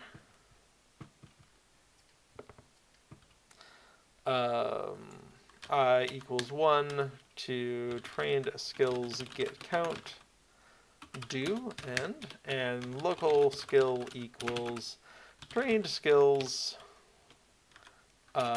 get item of I. Cool. Turbine.shell.writeLine. We're going to go ahead and write this out. Trained skills. And we're writing out skill get skill info get name. Cool. Sounds great. And we can see we got a bunch of things. Now these are all of our skills, including mounts, including cosmetic pets. There's way too many of them. But we know the skill should be called birding. So let's go ahead and do that. If local name equals, and we're going to go ahead and grab that. And I am curious, skill, get skill info. What else do we have? Get description, cool. Icon, image ID, name, get type. Don't need any of that. Okay, so we're going to go ahead and write that out. If name equals birding, then end. Cool. Train skills. Did not find birding.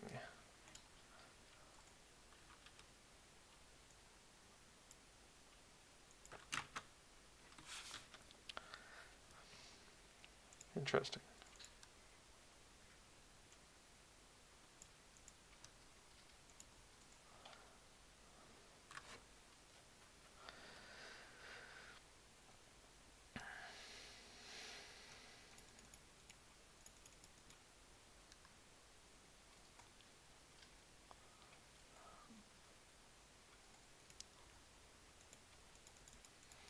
All right, let's go ahead and do this the other way.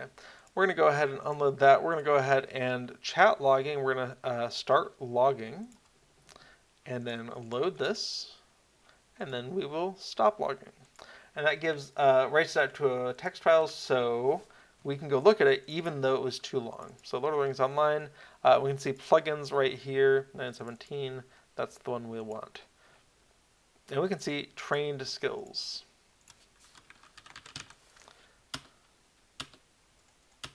Fascinating.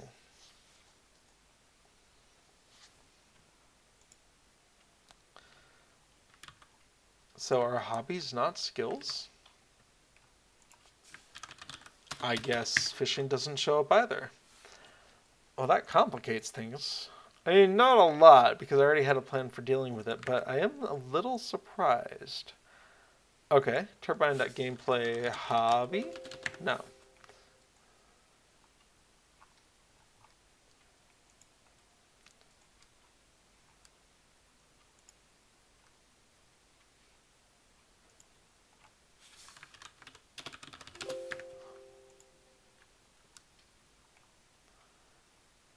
That's really interesting.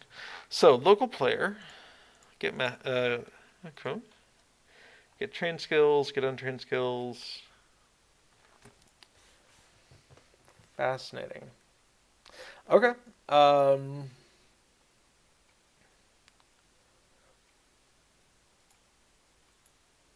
that's okay.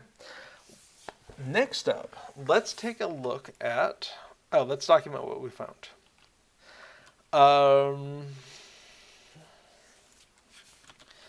Observation. Hobbies don't show up in the list of trained skills. What about not trained skills?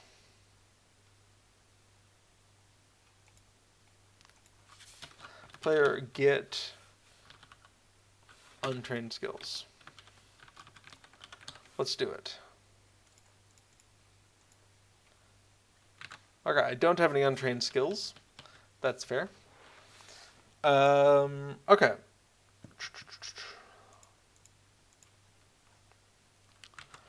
Yeah, so observation, hobbies don't show up in the list of trained skills. Need to fall back to detecting key bind for the skill. Okay.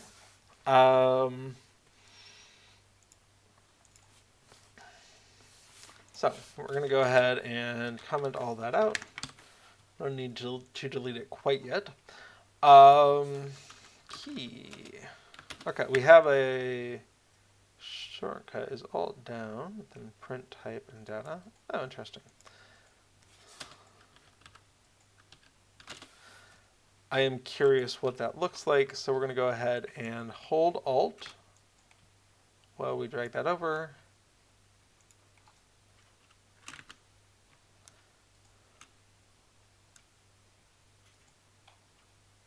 I'm uncertain what that was supposed to do, but it doesn't seem to have done it. Okay, so key down equals the function. Awesome. So turbine dot shell dot writeLine key, and then args dot action.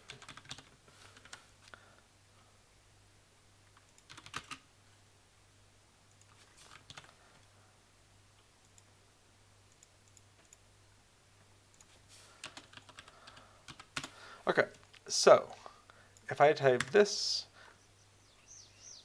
I get a specific thing.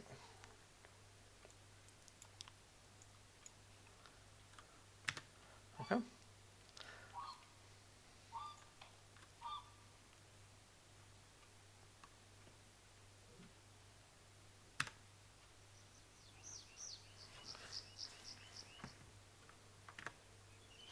Okay, so my one key on here is, hey, I found a new bird.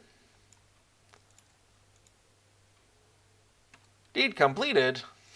Whoops. All right, well, I'll want to make a note for that later.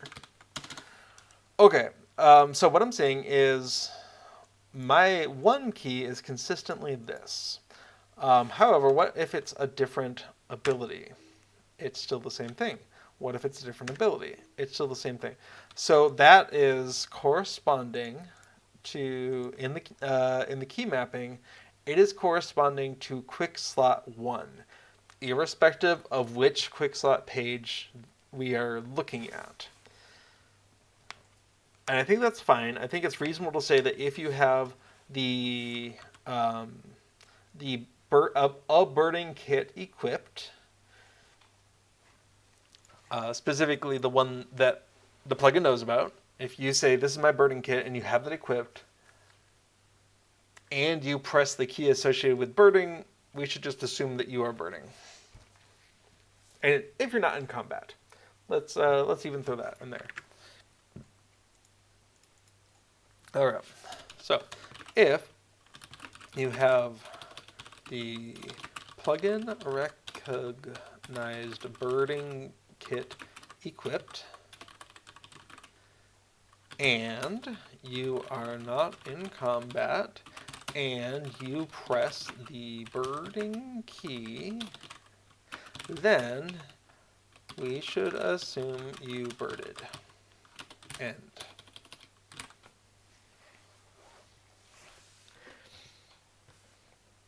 Since hobbies do not appear to show up in the active skill list, the trained skill list, and they don't seem to show up in the untrained skill list, and there doesn't seem to be a separate thing for hobbies, I think that's the best bet that we have for this. You press the key associated with your hobby, and we go ahead and assume you did the hobby.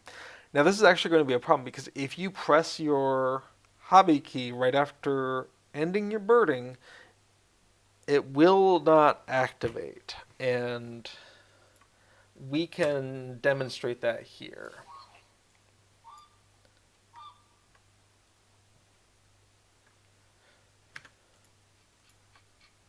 I'm going to close my options window. It'll lag me out for a sec. Okay.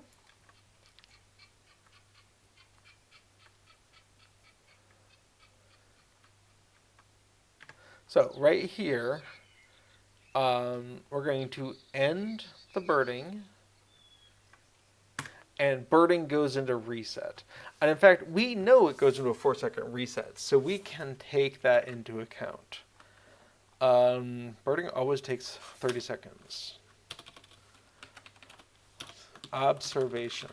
When birding is over, skill goes into cooldown, which is about 4 seconds. Do we know for sure that it's 4 seconds? I'll go ahead and press them pretty fast.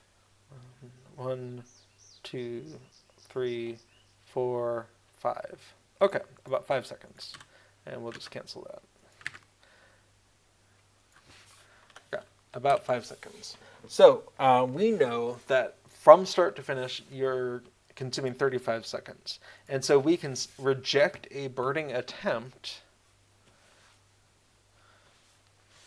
except you can cancel birding early.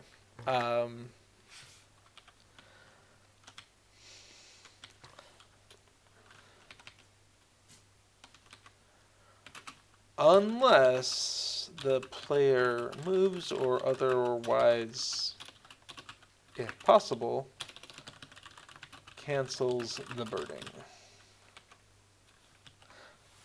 Patine says, hey, hello! We're looking at birding today. Okay, so birding always takes 30 seconds unless you cancel it. And you can move right away and end up canceling it. But we could detect you moving.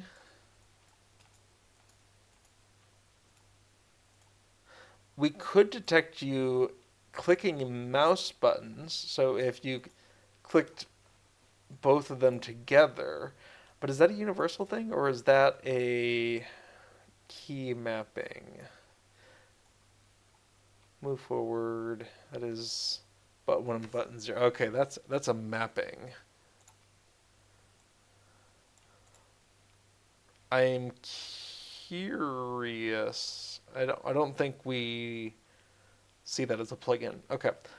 So, movement keys we might be able to see, but we don't necessarily know if they're mapping. I think we just have to assume that it'd be nice to add a cancel button to the timer. So, make an on-screen timer.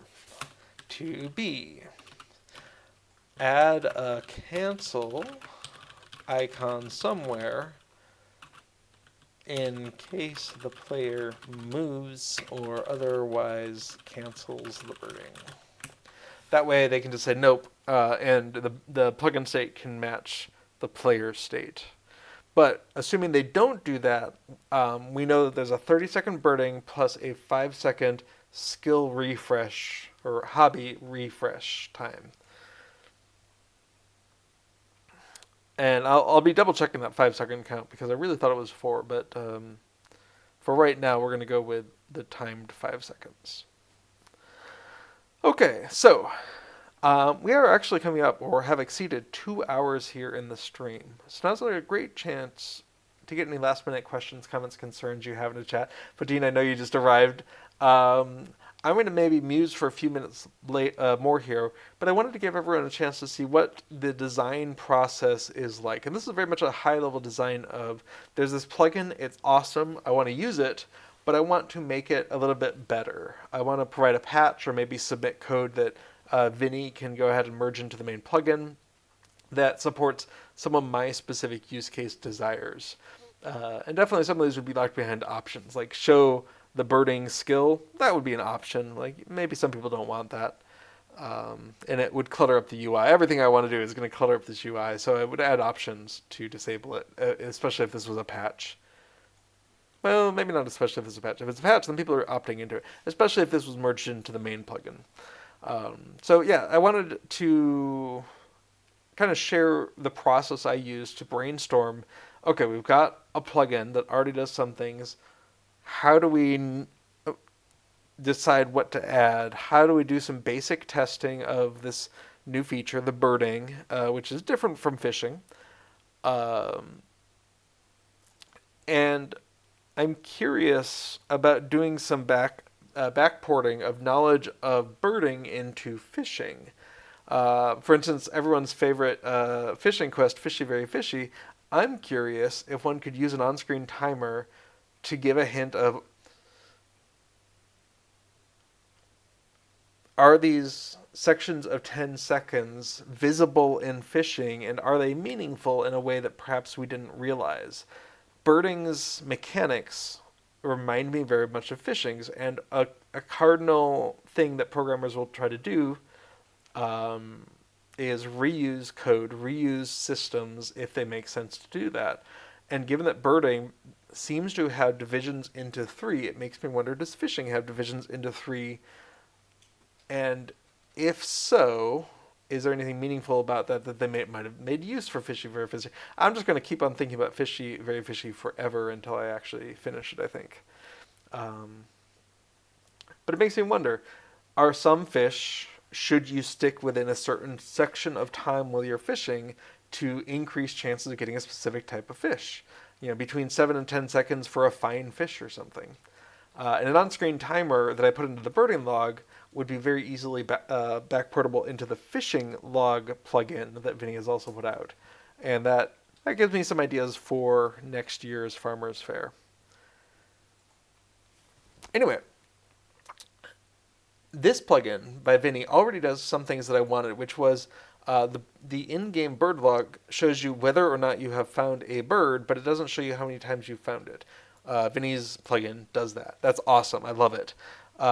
Vinny's plugin will list the birds of an area, the zone birds. No zone selected. So zone birds. And I would actually add a testing. You know what? I'm going to actually log it there. If 12. If the plugin is loaded within X seconds, when unloading, save the zone. If the plugin is loaded within X seconds, accept that zone as true. Otherwise, ask, are you still in zone? Question mark? Maybe.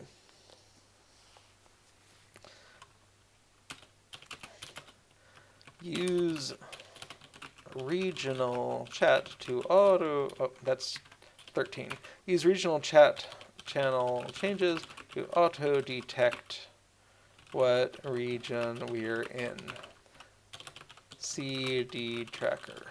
Dtracker can already track which zone you're in. It's important for Slayer deeds and the like, which have similar names to other zones that are next to it.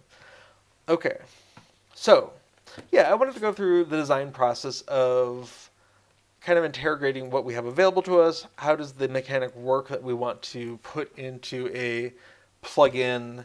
All of these little things. Just bouncing ideas back and forth basically between me and the screen, between me and chat, about what are we doing here. We did very little coding except to investigate some ideas, and that's pretty normal for a design process. It is so much faster to change a design than it is to change the implementation. And there's a standard rule of thumb for people who are working in software engineers where maybe it's 10 times easier to change something in design than in implementation.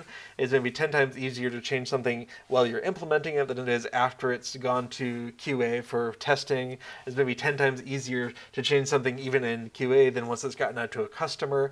Your mileage may vary on which numbers to put in there for your multiplier, but in general, the earlier you can find a problem with what you're writing, the easier it is to make that change. And here, if we can find a problem before we've written basically any code, it's going to be super fast.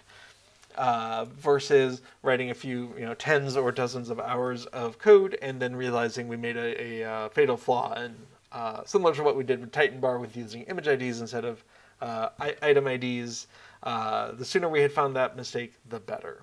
Anyhow, I think this is a pretty good breaking point.